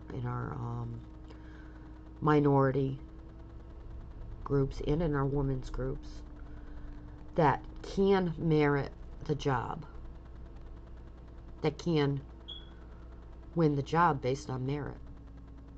When you start telling women in minorities that they can't get it unless they're a woman or a minority with the same base pay, that's when there's a problem. And that's actually cold prescriptive racism, meaning that, oh, you can't do it, so we're just going to make it easier for you. And if that's the case with these hiring women and racial minorities, and one of the end results is saying, listen, we know you can do it, do it, then I'm all for that. Because too often in American society today, as we've evolved, we've been telling these people, this is what we expect of you, you can't do any better, so we're just going to give it to you, type of thing. Just like when Oregon or I think it was Portland oh, let's just do away with the English testing and math testing and the requirement for graduation. No, you know what? These kids and people can do the work. They can do it. They're intelligent enough to do it.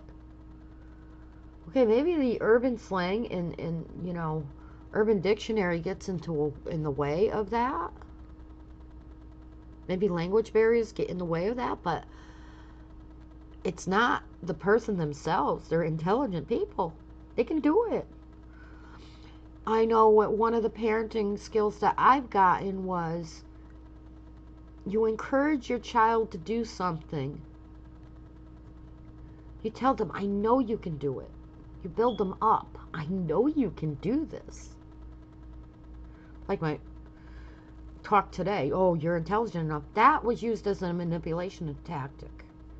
This I'm saying as a reality that we have women and minority people out there that are so freaking intelligent, it's unbelievable.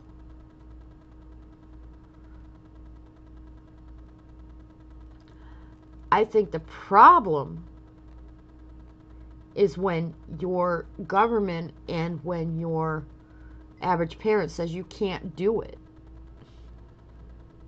Point blank. I know you can do this. You're intelligent. Parenting tactic. I love you no matter what and even if. Go out and explore the world. I know you can do this. You got this. You don't need my help. You don't need my help. I'm not going to go and get that job for you. You're going to go and get that job. You can do this. You're going to advocate for yourself. I know you can do this. You got this. You are an amazing creature. You are an amazing human being. You got this. So with diversity higher, honestly, in a way it keeps us down because people a lot of times will do what they're expected and that's it. Based on merit. Tell these people, okay, take away this, I'm going to help you. I know you can do it because you're better than that. You're intelligent. Get rid of the prescriptive racism and expecting them not to be able to do it because you said they can't do it or they say they can't do it. Withdrawn the U.S. from the Paris Climate Accords. Climate change, I think, is a farce. I think the world goes in cycles. I think the planets go in cycles. I think the planet is created to rejuvenate itself. What I don't like is that we have all this money poured into this crap and we still have animals that have balloons stuck in their throat because we as a people can't use our common sense not to put balloons up in the air. And plastic, as far as not our shoes, not, you know, we use plastic every day. Our lenses in our glasses are made of CR39 or polycarbonate. They're all plastic, okay? We have things made of plastics that we need. But then there are things like bottles in our oceans of water that are getting stuck in our animals and killing them. Those need to be, and it's all common sense. We need to, when we say we're recycling something, we're actually recycle it. And we need Americans on board and people on board that's going to enforce all this stuff and enforce our recycling program. But as far as climate change and all that, the world goes through cycles. Our magnetic North Pole is shifting. We rotate on an axis day and night. We go around the sun for our seasons. We also wobble. Our planet wobbles. A whole bunch of things come into play. Forest fires, when done right, help bring up new life. Like President Trump said, if you're taking the brush out and the water's coming up into the trees, a lot of trees don't burn. It's just the bottoms that do. I believe in planting more trees. I believe in getting rid of coffins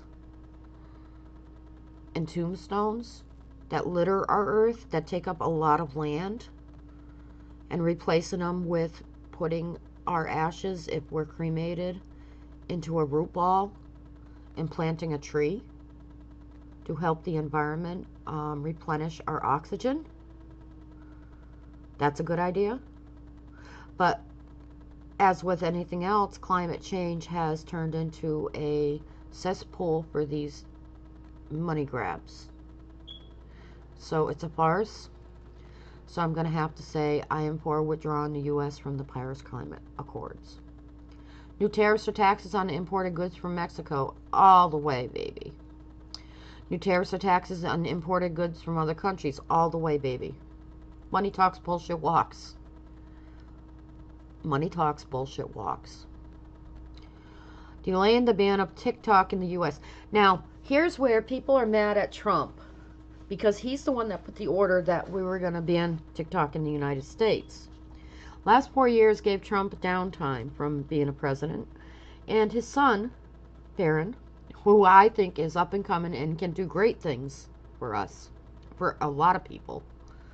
Okay, he's got an aura about him. He's got that energy about him. As long as he stays off of drugs and stays away from drinking and stays away from the porn addiction, sexual addiction, and he focuses his energies, I think he's up and coming and he can do a lot of good for people. He's got an air about him that it's good.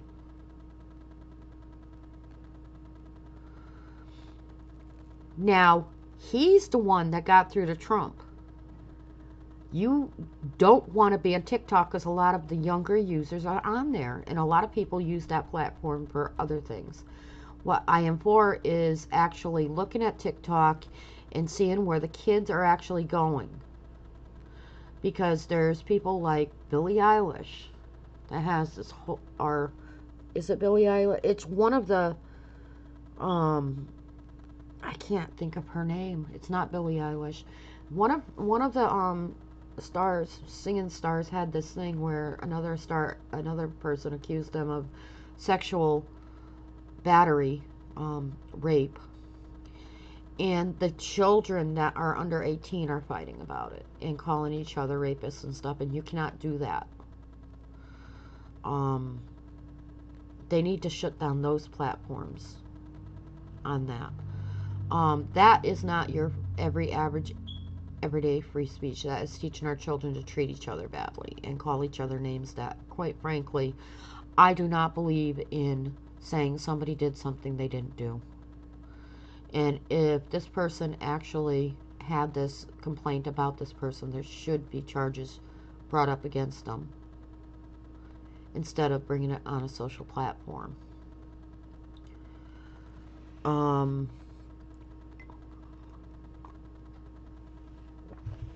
I do believe that in all these cases, with people who make that claim that they were hurt like that. You're not afraid to bring it out into the public, but you're afraid to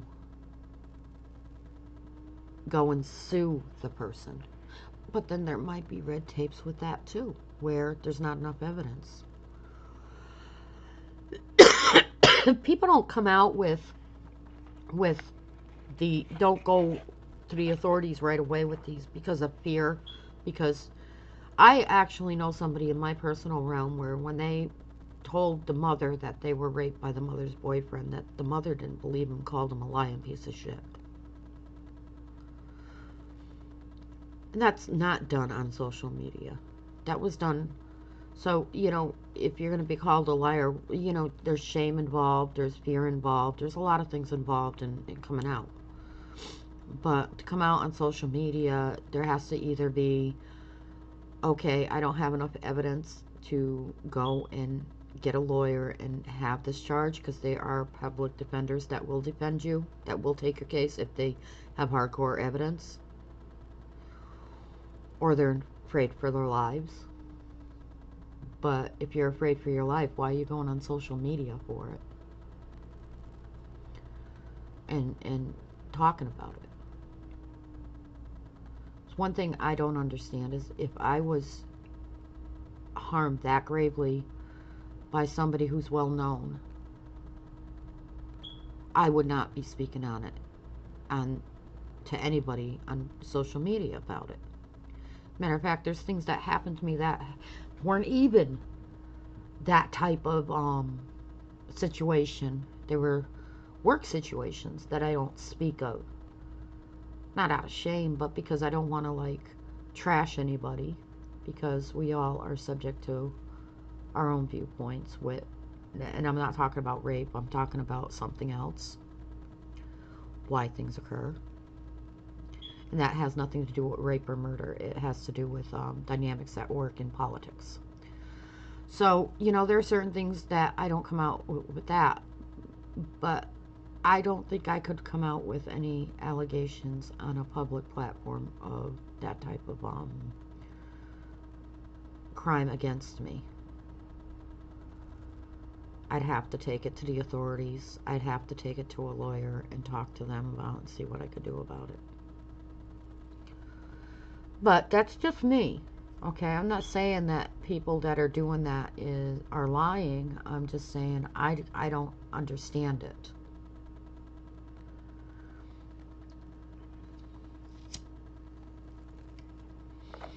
But what Barron Trump said to him is, you know, today's generation, it's not about you doing press conferences. It's not about a lot about doing rallies, which it is kind of doing rallies too. It's like going to a concert.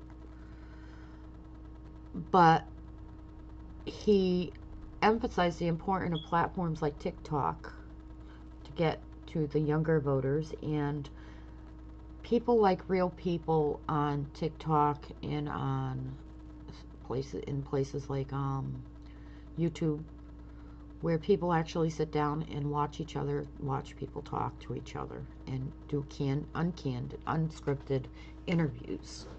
That's what this up and coming generation is geared towards and likes. And so Barron Trump got him to think about the ban on TikToks.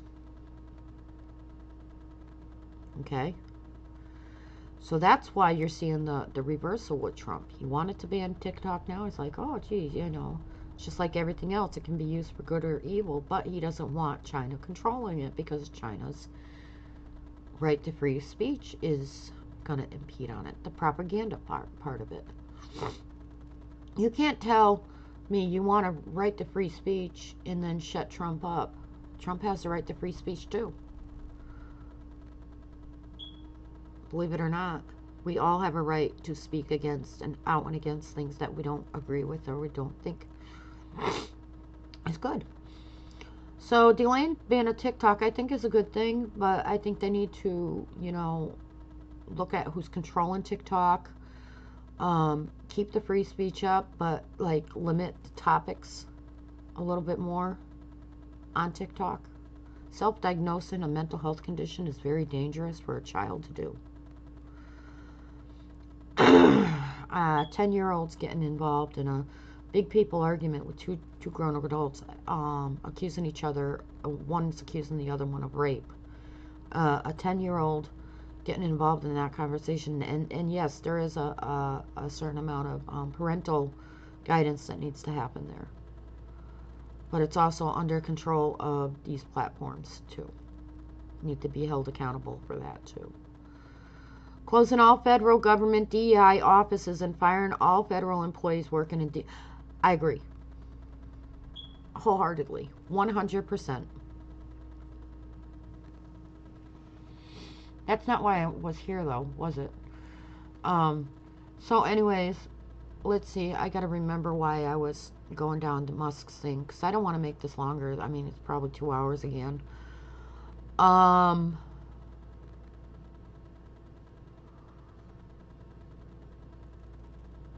You can't say certain things. People take things the wrong way, and then they put on your words what they would mean by your words instead of what you actually mean by your words.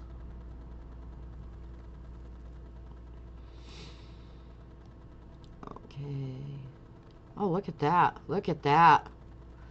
The U.S. radical left has been using taxpayer money to fund radical left political parties and media around the world. Political parties meaning, oh yeah, I'm going out and drinking and shit. Our tax dollars are going for those parties. I'm sorry, but apprehensively, and rightfully so, everybody should take a look at that. The Diddy parties might have been funded by the U.S. government. Our tax dollars. So, let's put it this way. If this turns out to be true, that this headline is true that Elon Musk is saying, and Diddy is actually convicted of what he's been doing, you can bet your tax dollars were funding Diddy's parties. And those 1,000 bottles of baby oil. And all the drugs he's used. If he comes out to where he's convicted. I'm not going to say what my views are. I think you can see where my views are. But I'm not going to say them because it's not right.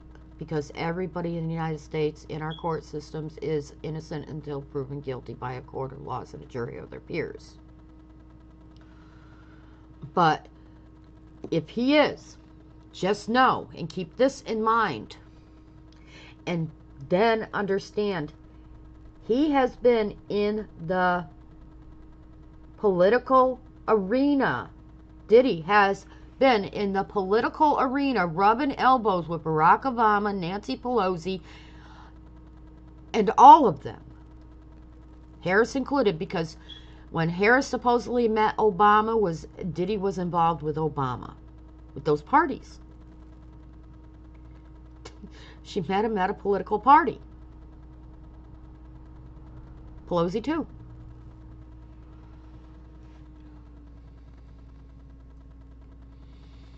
Wasn't Diddy funding them, it was them funding Diddy. And that's what I'm saying. If there's a high probability of that, and that would piss me off to no extent.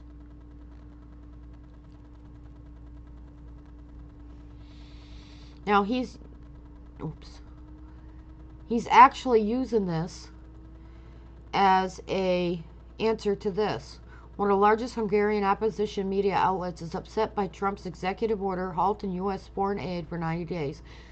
Independent press stands to lose millions of forefronts in funding. Makes you wonder how independent one can be reliant on another government's funding. And that the U.S. radical left has been using the U.S. tax dollar money to fund radical left political parties and media around the world. So that's why they're upset. That's one of the reasons why they're upset. So, remember, it's been opened up to Elon to see all this stuff. Everybody thinks Elon's so bad. You know what happens around at these some of these political parties? Don't think it doesn't happen. Anyways, that's not what I wanted to see. Now I was talking about something else and I forgot what I was talking about.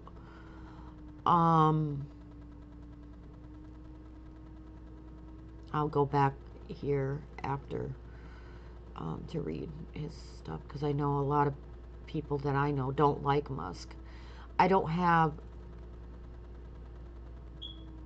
a opinion on Musk the man. Terrible things are happening to those poor kids. Taxpayer money spent $2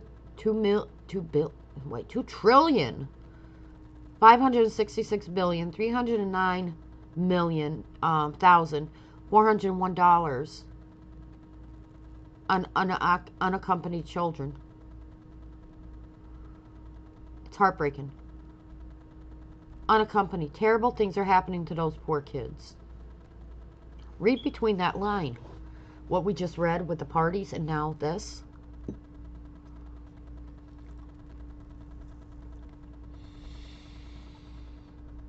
But there was something else. What was I talking about? See, I go off on these tangents and I don't know. Shoot.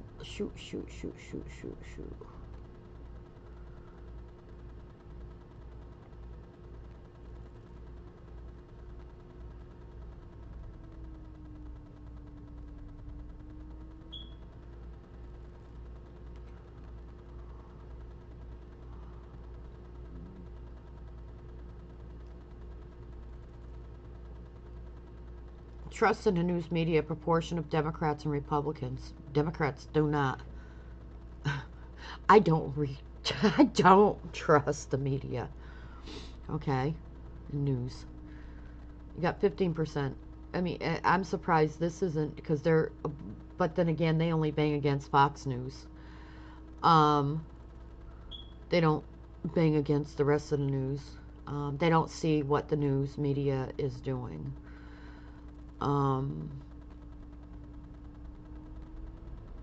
See this. In Italy, when you import immigrants without any intention to assimilate, you are signing the nation's death warrant. Okay?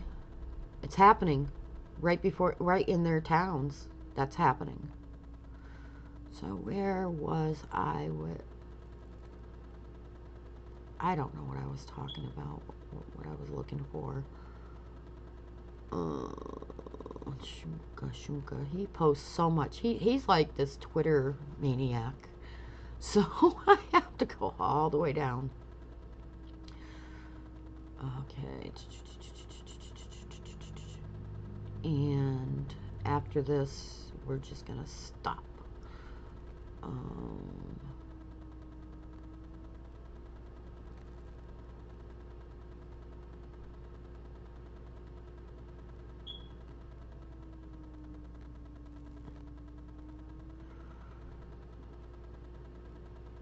I mean, and when I say Elon Musk or Trump, these people don't let me say their names even. They don't even, all I have to do is say the name once. I think this is funny as fuck. Condoms in Israel. Excuse my language. But it's really something more nefarious, like funding Hamas. It's not about condoms. By the way.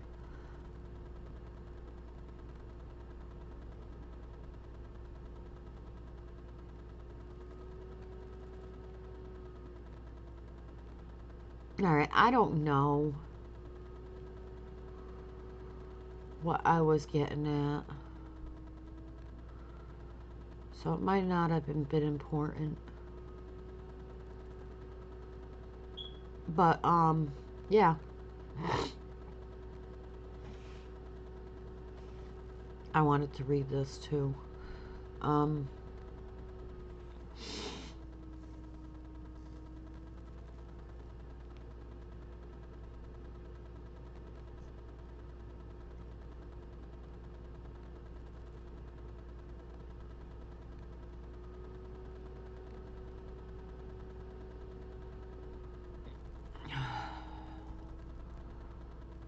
So anyways, you know, Doge, Musk, he's not getting paid for that position. I'll have to look it up again to see if that's changed, but last time I heard, he's not getting paid for his position at Doge.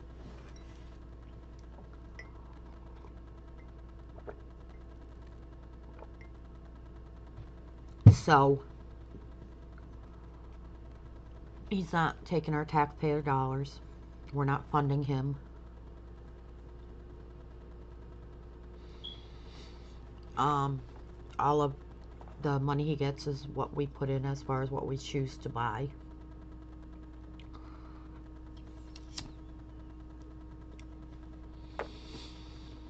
So yeah, this is long.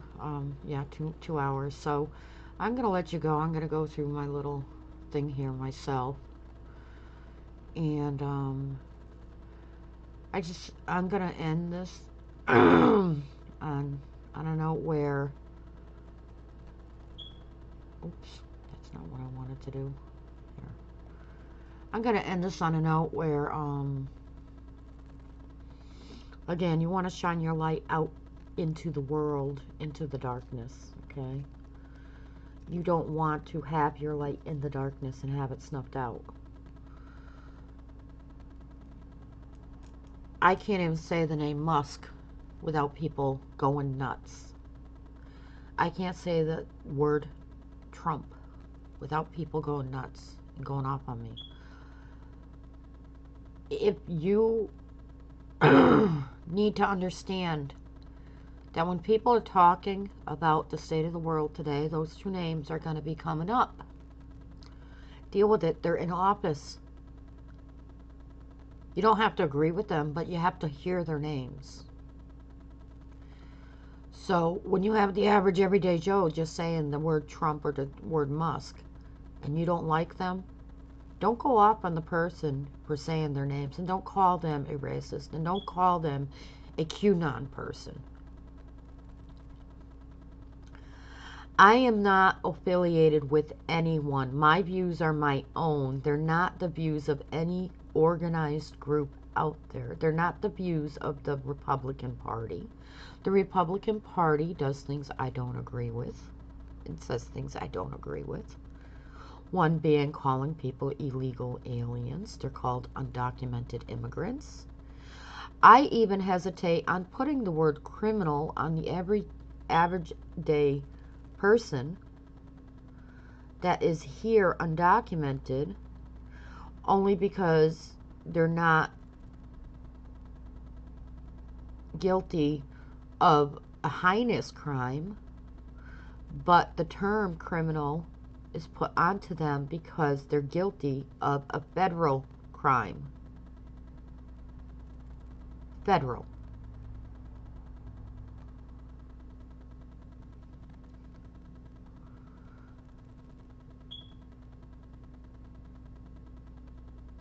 That's why the word criminal is being put up on there. So when you enter the country illegally, that is a federal offense. It's a criminal offense. It's not a civil offense.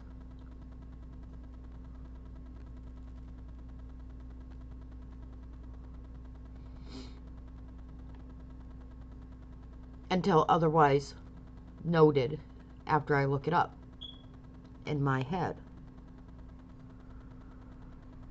Until I listen to that, what they're saying in that the other day's conference. So I'm going to choose not to be offended by calling them criminals when this administration calls them criminals, because that is what the term is used for in this case.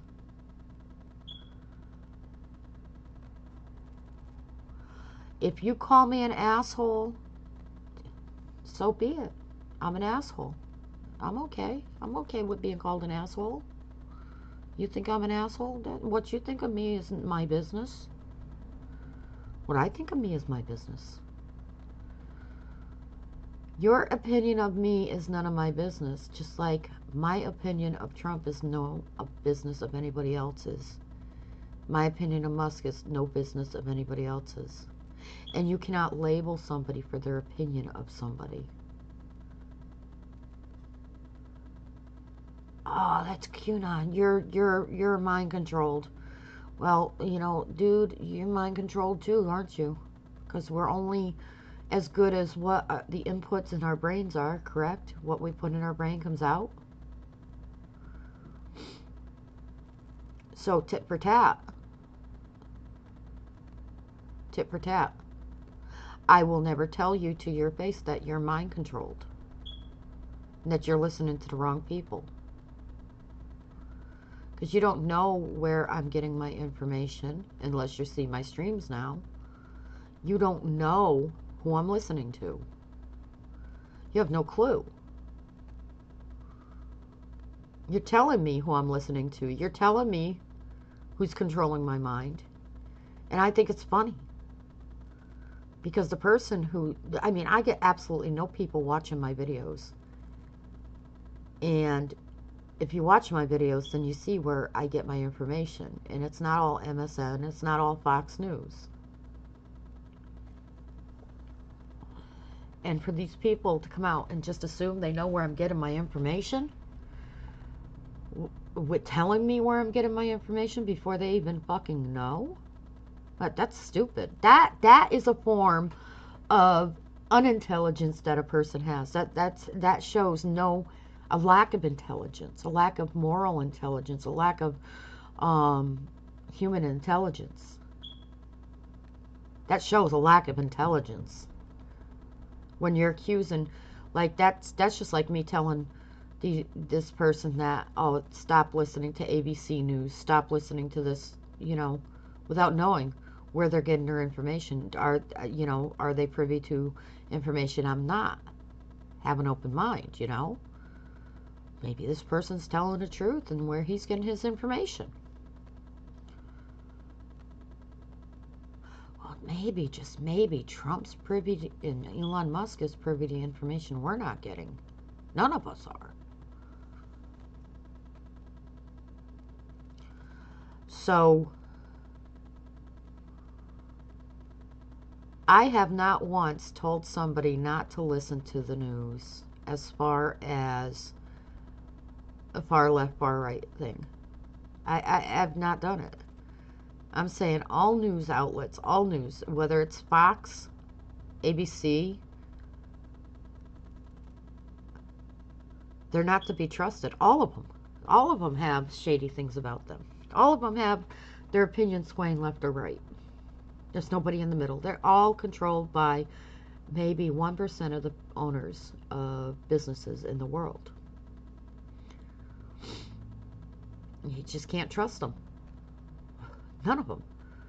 It's telling when a lot of Republicans do not trust any mainstream news media platform.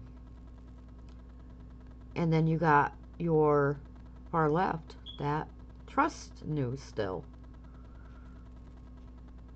News platforms. They trust them. And it's not because Trump said not to trust them. It's because of doing homework on this stuff. Now you have to really dig to see who owns what. Because, see, the American people, since we got the internet, have gotten wise to who owns media, who owns the media. You go on there, Disney owns a lot of media. Disney does. Disney affiliated with Epstein. A lot of shady things going on there.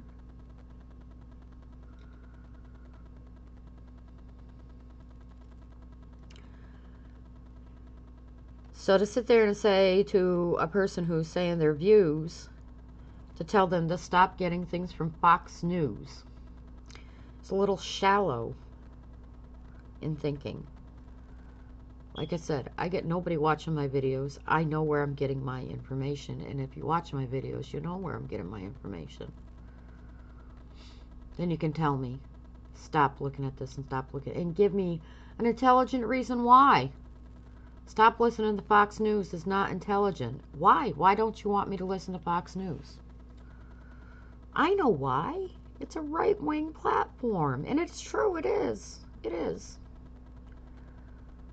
Just like NBC and, oh my God, Twitter is owned by Elon Musk. It's very for free speech. You can, they do censor a little bit, but not as much as other places. Now you go on to Facebook. I tried to post something from Fox News because it was just the State of the Union. It was just the update that the White House had on the dealings with what they were doing.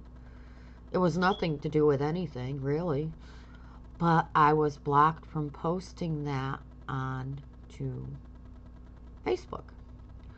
Facebook is a far left, and it came out, Zuckerberg said, the Democrats told him, basically, paid him off not to censor anything that wasn't in their liking.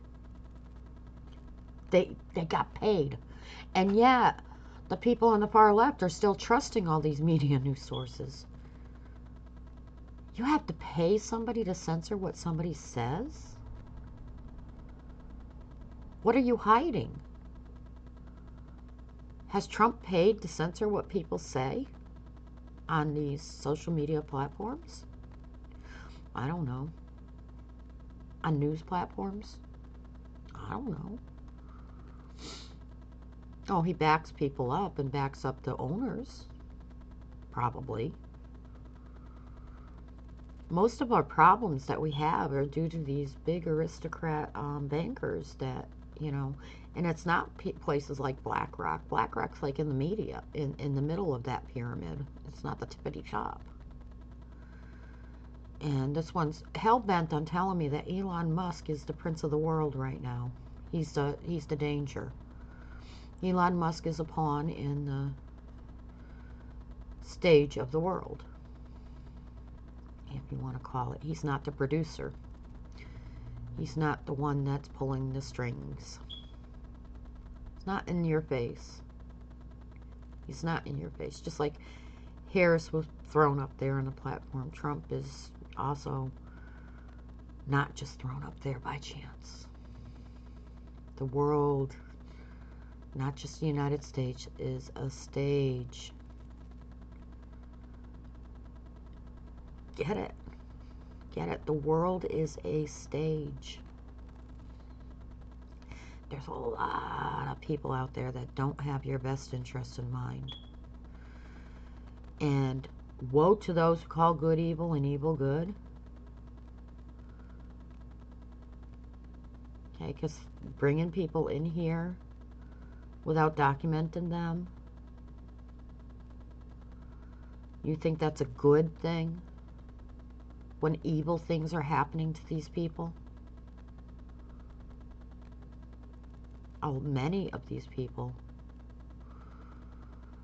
I got thrown the argument that these people are trying to work their butts off, they're contributing to society. But at whose cost are they doing it? At the cost of those other kids that are being trafficked and killed? The sex workers that are being trafficked? At that cost of life, of human life? So you're sitting there saying that it's okay for people to come in and undocumented and be put at risk for slavery, for slave labor, for trafficking, for sex trafficking, for child sex trafficking? That's okay with you? That's okay? As long as you got some immigrants, some illegal, undocumented immigrants that are here contributing? Some of them are. At whose expense? At whose expense are you standing up for these people? Are these people are, and no doubt they are, and at what expense, though? Do you think it's right that 2,000, 3,000, 4,000 children, 2,000 children are missing and exploited? It's okay to allow the undocumented immigrants to come in at the expense of our children with fentanyl being crossing the border and the kids taking it? And people dying with drug overdoses and stuff? That, at whose expense is this okay?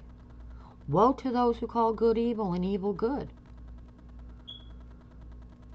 Because for every one undocumented immigrant that comes in here and does a good job and does want to work and families and all that, for one family, every one family that's coming in, there's 2 or 3 that's being exploited.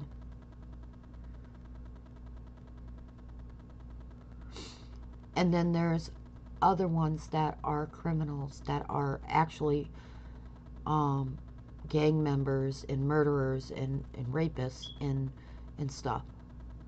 So at what expense are you going to allow these people that are good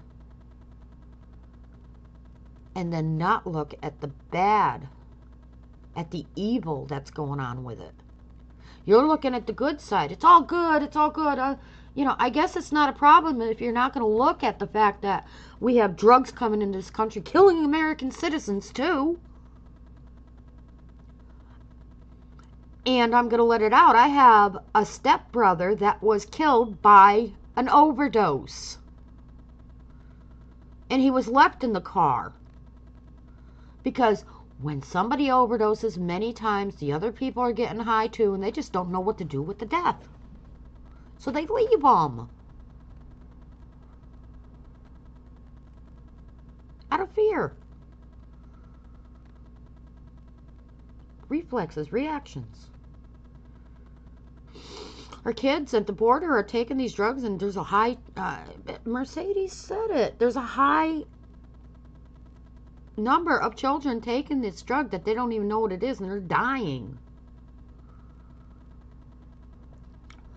Then you got the human trafficking, the sex trafficking, the exploitation, the slavery. So I guess it's not a problem if you don't fucking look at it. And you're only looking at the good citizens that are doing good for the state. I mean, I understand the point. We're not stupid. We're not inhumane. We know they're escaping countries that have problems. But we're not turning a blind eye like India does on their poor people and not saying that there isn't a problem. We're addressing the problem. And I'm sorry if you don't like it and you don't want to look at the bad things. If I'm a racist for looking at child exploitation of these brown people as well as these white people, or the slavery that it's causing, modern day slavery of these brown people going on, the murders of children, 4,000 people, children with one fucking guardian is a huge red flag. The children. I guess it, but you're not looking at that as far as this illegal immigration goes and undocumented immigrants goes. I guess it's not a problem to you. It's all fine and dandy that this is happening to them while they're coming across the border undocumented and not vetted. So that's okay with you. As long as there are some that are productive members of society, just a few. That's okay. Let them be productive members of society. As long as there's some that do good. It's okay for those children to die. It's okay for those women to be used as sex traffickers. And I'm sorry, all sorts of diseases and babies born. Okay, you're gonna bang for abortion with all the underground fucking pregnancies that happen. 13-year-olds, 12-year-olds getting pregnant. Being raped. Being used as party favors for the elites. I'm sorry, let's turn a blind eye at that as long as there's a couple immigrants that are here legally, undocumented immigrants here that are making their way, that are living the American dream. It's okay for those kids to be in cages and not even know that there's a God because God, nobody's saving them. That's okay. That's okay with you. That's humane. As long as you just look at the good things that are happening with it. And you're not even looking at the bad things that are happening with it. Do you have a solution for sex trafficking, child sex trafficking, child trafficking, human trafficking? Do you have a solution for all this drugs at the border? To say that it's wrong to deport people. And the only reason many of these are brown people's skin is because of the areas they come from. Has nothing to do with why they're being deported. Nothing to do with racism. So I guess it's okay to turn a blind eye at all that fucking shit that's happening in the United States, just like India does with their poor people. It's easy to say when it's not happening to you, right?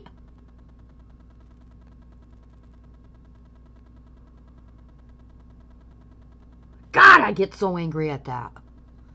God, I get angry. Because you don't listen. And every time I tried to make that point, I was cut off, just like that guy on Elon Musk thing. When he mentioned crops and stuff, and the guy said, I'm sure you didn't mean it that way. The other guy tried to cut him off when he was telling the truth, when he was trying to tell him that most of these immigrants are not working in the fields or in the agricultural business. Oh no, we wanted to put out the fact that they were working in the agricultural business. Something no American wants to go out and pick cotton, right?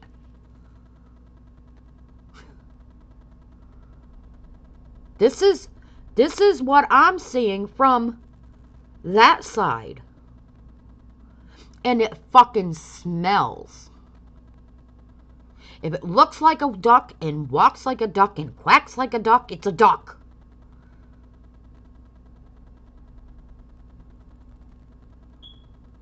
Forget about the kids that are being killed.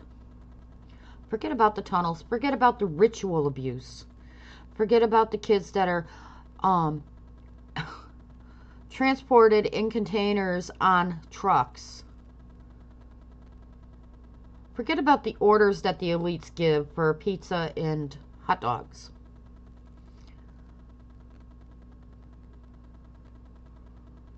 Forget about all that. It's non-existent. It doesn't happen. Let's look at what could be, not what was. What might have been.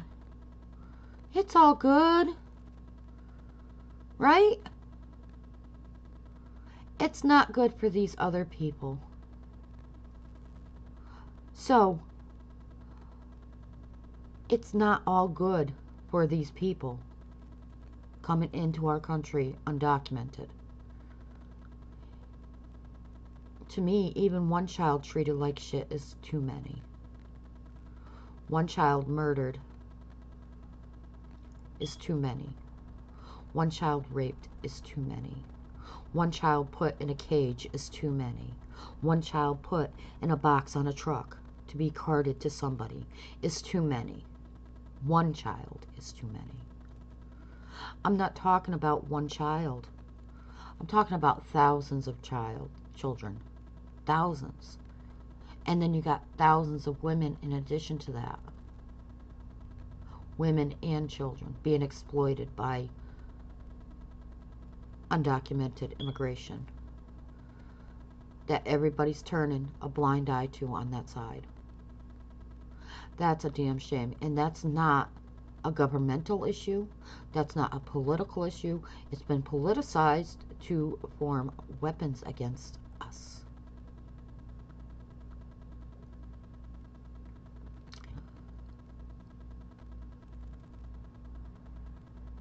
It's been politicized.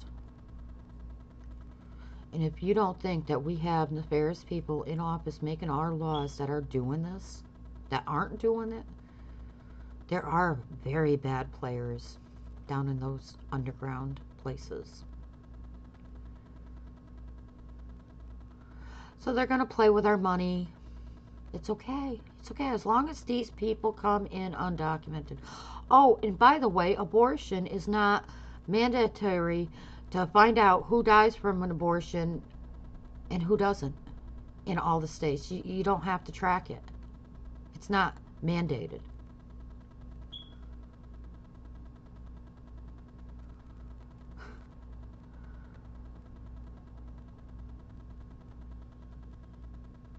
Do you know how many babies are probably created by rape in these places? How many people in high places that have families that want to get rid of scandal by getting rid of the evidence, and that's all it is. It's the evidence that they cheated and scandal.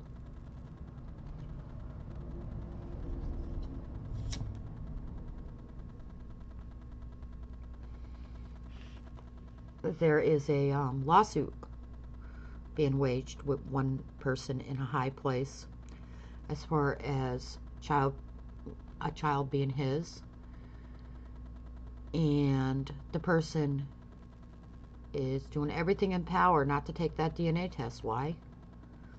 Because the mother was 15 at the time that the child was conceived in those high places. There is the cover-up game. Get rid of the evidence. If it's not there, it doesn't exist. Well, I guess I'll let you have your opinion. That it's better for us to let undocumented immigrants into the country in droves and allow all these children to go missing, all these women to be exploited, and all these children to be abused and hurt. I'll let you have that opinion, but my opinion stands. I'm not for it. And if it's happening in the other countries to where they're escaping, we need to let other countries handle their business. We need to handle our business, and we need to stand up and say, no, you're not coming in undocumented, because there's always a chance that there's women and children that are being abused and hurt and trafficked and hurt. Drugs. Our kids aren't going to die anymore through overdoses. I mean, that trank is flesh eating. Have you seen what that does? Go to New Haven. It's sad. I cry when I see people on the internet that have done trank. And then you got part of the populace that are sitting there laughing at this shit, making fun of it. It's not funny. This is huge.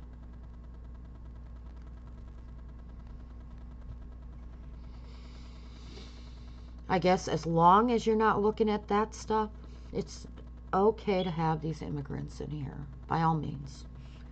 It's okay to have undocumented immigrants here, if you're not looking at the bad side of immigration. And only thinking that it's racist to not let them here. It's not humane.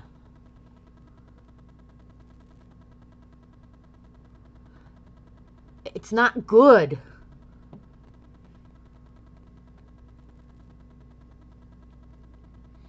It comes from the darkness of the world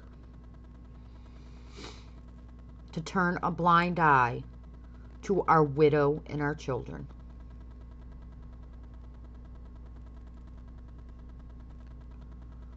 That comes from the playbook of evil. Evil.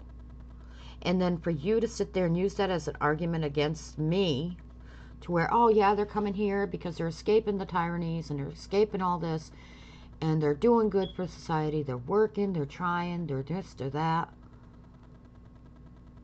That's all fine and dandy. I understand. I understand your point. And if you're just looking at that, then yeah, I'd be totally irate at my government if I was just looking at that type of thing. Honestly. If it was just the immigration part where undocumented immigrants come in and they're all of them are better in society, trying to seek a different way of life, trying to get away from all this stuff, and they're coming into our country and they're not further exploited or abused, by all means come. That'll add jobs for interpreters and teachers that we need. By all means, if I'm just looking at that, man, I'd be pissed at the government. I'd be totally irate with them if I was just looking at that. But I'm not. We don't live at the border. We don't live in Texas. We don't live. I don't live in the music industry either. If you're in the music industry and you're standing up for all this shit, and you're citing to me that, you know, people in the music industry that is not for the deportations and stuff, and they're not looking at the child and the child sex trafficking and stuff, I don't care. The music industry has those 1%ers that are doing this shit to people. They're actually selling their souls to the devil. Not all of them, mind you.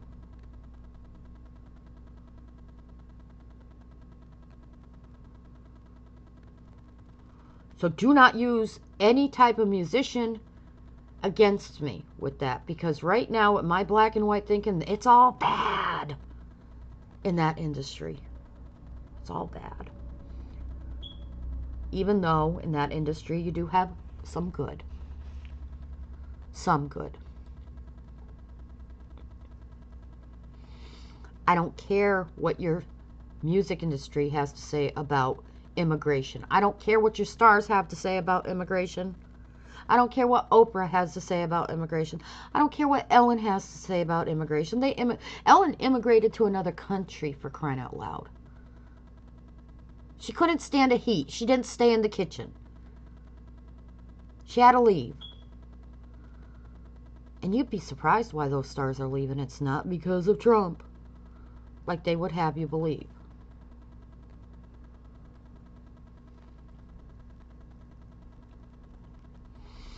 So don't drop music industry stars at me. Don't drop WWE and your frickin' wrestling and your weight training people at me either in the higher places, because they're just as bad as everything else to me.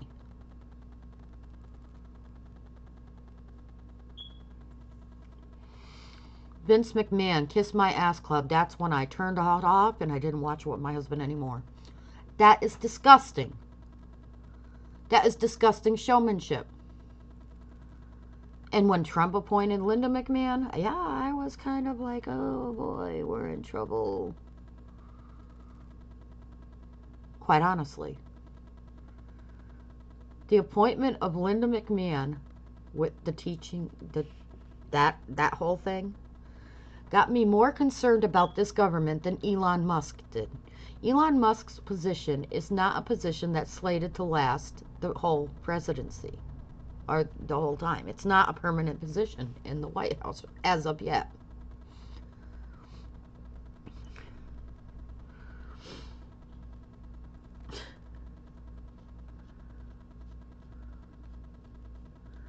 When he appointed Linda McMahon and then Dr. Phil, I don't like that. Dr. Phil's a quack. I liked Kennedy Jr. in there. Now, running our health department is somebody who actually takes care of himself, actually eats right, actually looks the part. He's fit. He's not a fat, overweight person in that position that nobody can really take seriously when they're talking about health. He's a picture of health. If you're going to talk about health, you got to be a picture of health, right?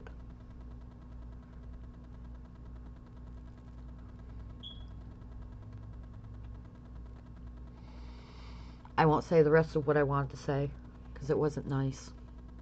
And it would have made me look bad. And I'm not that way. I'm not that person that actually thinks certain things. I mean, I wouldn't even put it past them to take some of these people that were transgender in their cabinet last term and actually be pretending to be transgender just to get everybody on that side to weaponize them. I'm waiting for my friend who is on major. I asked for prayers for him.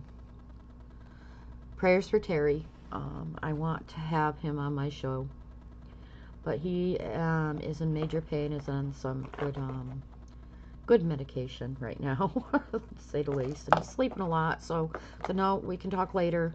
You just heal. He's a special person in my life.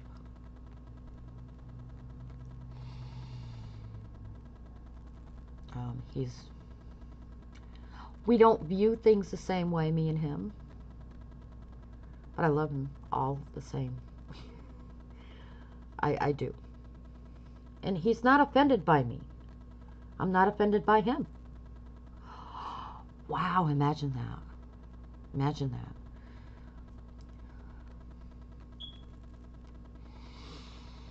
I am offended by those people turning a blind eye at the injustices that have been allowed to occur with this type of behavior of allowing undocumented immigrants into this country, what other things it allowed into this country, such as sex trafficking, human trafficking, child sexual exploitation, trafficking of children, and drug trafficking.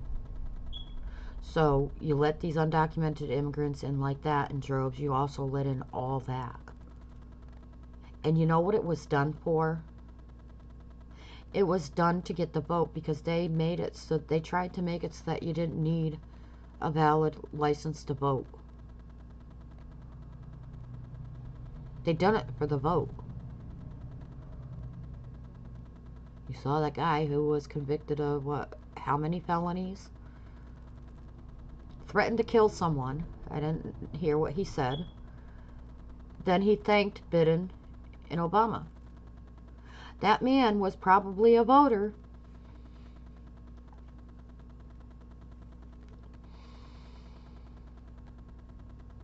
You think, even though Trump is charged with what he's charged with, he's a criminal in office. He was allowed in there. They never said a criminal couldn't run for president. They never said, I mean, you could take, Charles Manson could have ran for president.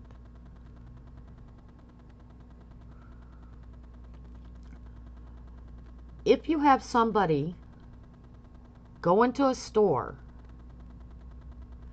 and steal an item and get caught, arrested, tried, and convicted, no doubt they're a criminal and called a thief. They broke the law.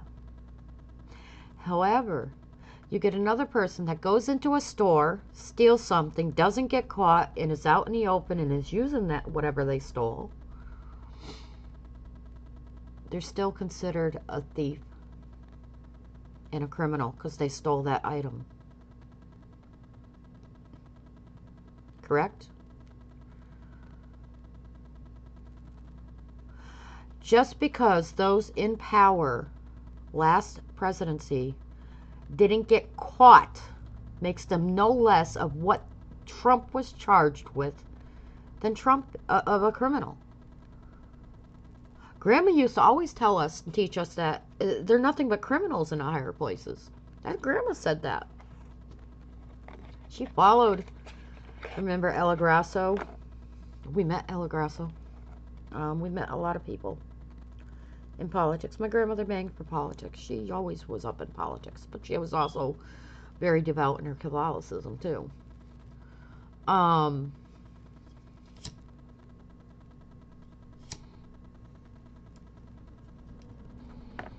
So to sit there and use that argument against me as far as Trump being in office, that doesn't hold no fucking water with me whatsoever. None. Charles Manson could have ran for presidency. Okay?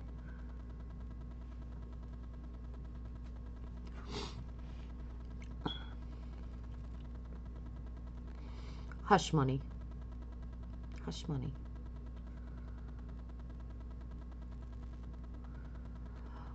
You tell me, when you were a child, when you were 19 and into your 20s even, because 20s, Just because you hit 18, 19 doesn't make you an adult. Just because you're 21 doesn't make you an adult.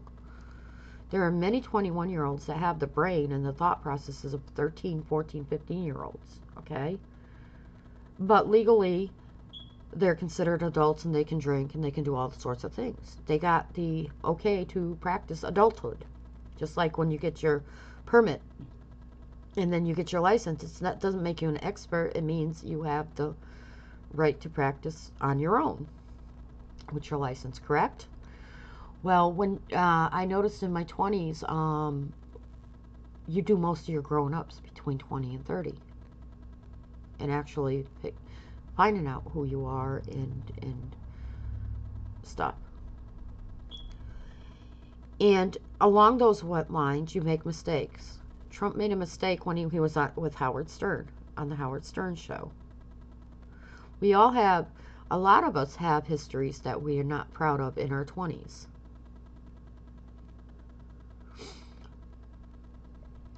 They're taking these tapes of him on Howard Stern and using that as evidence that he's a disgusting person. Well, what makes you so much better of a person? These 20-year-olds, just to let you know, when you're 20, you're going to make your mistakes and you're not going to do perfect things all the time and you're not going to make the right choices. But they're going to be your experience and your choice. Trump has his experiences and his choices, only it's out in the open with a lot of it. He's allowed to make mistakes at that age. He wasn't our president back then. It has no bearing on what his character at 78 is. Do you know how much can happen within 10 years, within 5 years to a person in changing?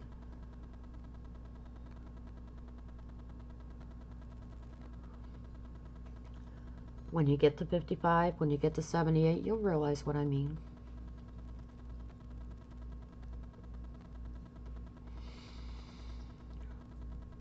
You have to understand, these people that have, and back then with Howard Stern's a very disgusting man back then. Very disgusting. He was the one that was disgusting. And he egged on the people he had on his show to say these things. But Trump didn't say what he normally eggs people on to say. Trump didn't say things that were over the top. He said things that were borderline iffy.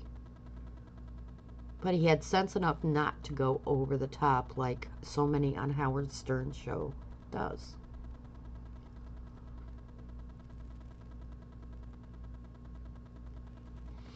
Using Howard Stern tapes for Trump gets no kudos with me. You can go to a person's place and have dinner without partaking of the dessert, so to speak. So him going to Epstein Island, do you know how many people have been on that island that probably did not partake of those massages?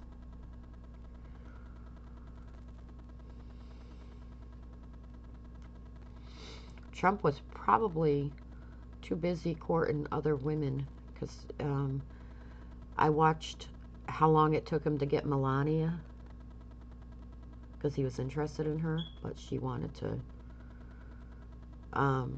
yeah, she was leery. She knew his reputation. Do you know how long it took him to get her?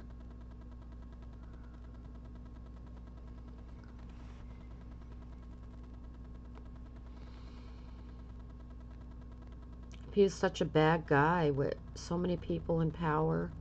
And look at Musk. Musk is estranged from one of his children. They don't speak highly of him. That child.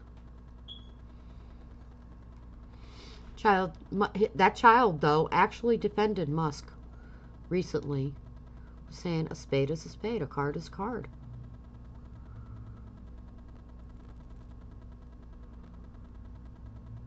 with the recent controversy around the arm gesture that he made. It's us putting what we do onto that gesture, what it would mean, not what it would actually mean to him.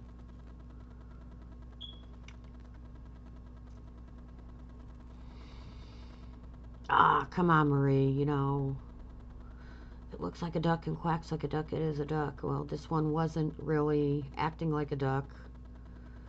It wasn't really blatant. It wasn't blatant. It wasn't an in-your-face moment. It wasn't. It was an iffy. It was what you decided it was, not what he decided it was. If you decided it meant that it was a Hitler signal to you in a Nazi gesture, then that's what it was to you. But other people interpreted it as he's just given his heart out to the American citizens the way he did it. Other people might have just interpreted it a different way than that even. That gesture is based on how you would take the gesture. And like I bang for, like I really can't get through to you enough, it's your reaction to these things that matter. It's not that he's not going to take back, and he shouldn't. He did nothing wrong. He can't take it back. He did it. What are you going to do with it? Sit there and mull over it and be miserable thinking that we got Nazis in our White House now? Why? Because he did one gesture?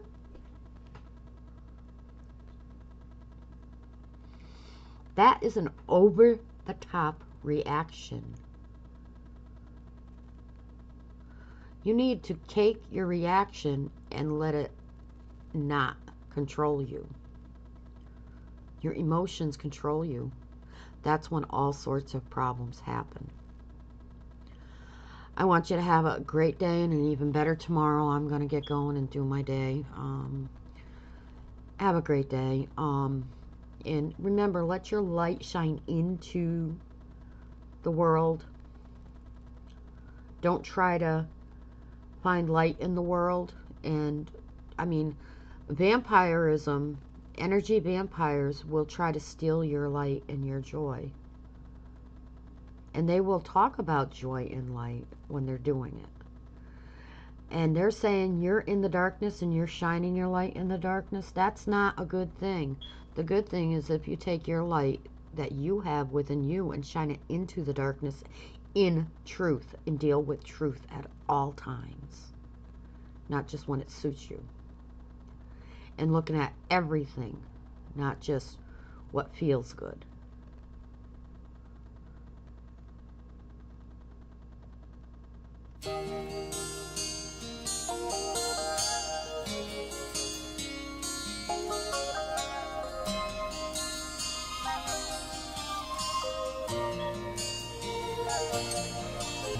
I loved you long before the time your eyes first saw the day.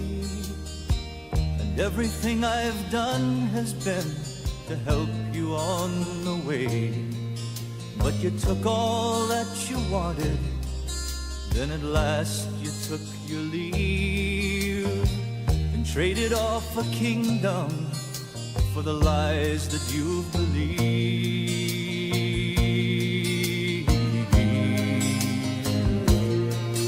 And although you've chosen darkness with its miseries and fears, although you've gone so far from me and wasted all these years, even though my name's been spattered by the mire in which you lie, I'd take you back this instant if you turn to me and cry.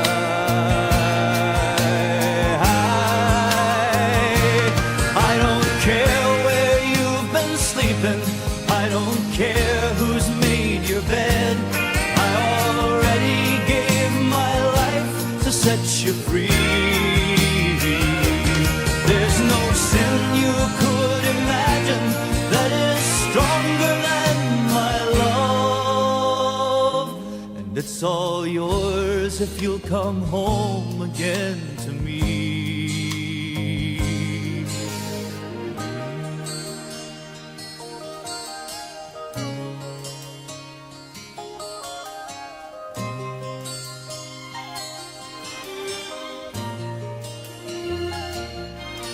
When you've come back to your senses and you see who's been to blame, remember all the good things that were yours with just my name. Then don't waste another thought before you change the way you're bound. I'll be running out to meet you if you'll only turn around. Turn around. I don't care where you've been sleeping. I don't care who's made your bed. I already gave my life to set you free.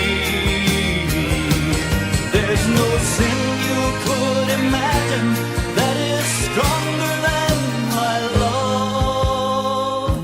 And it's all yours if you'll come home again to me. I don't care where you've been sleeping. I don't care who's made your bed. I already gave my life to set you free. There's no sin you could imagine that is stronger than my love. And it's all yours if you'll come home again to me. I don't care where you've been sleeping.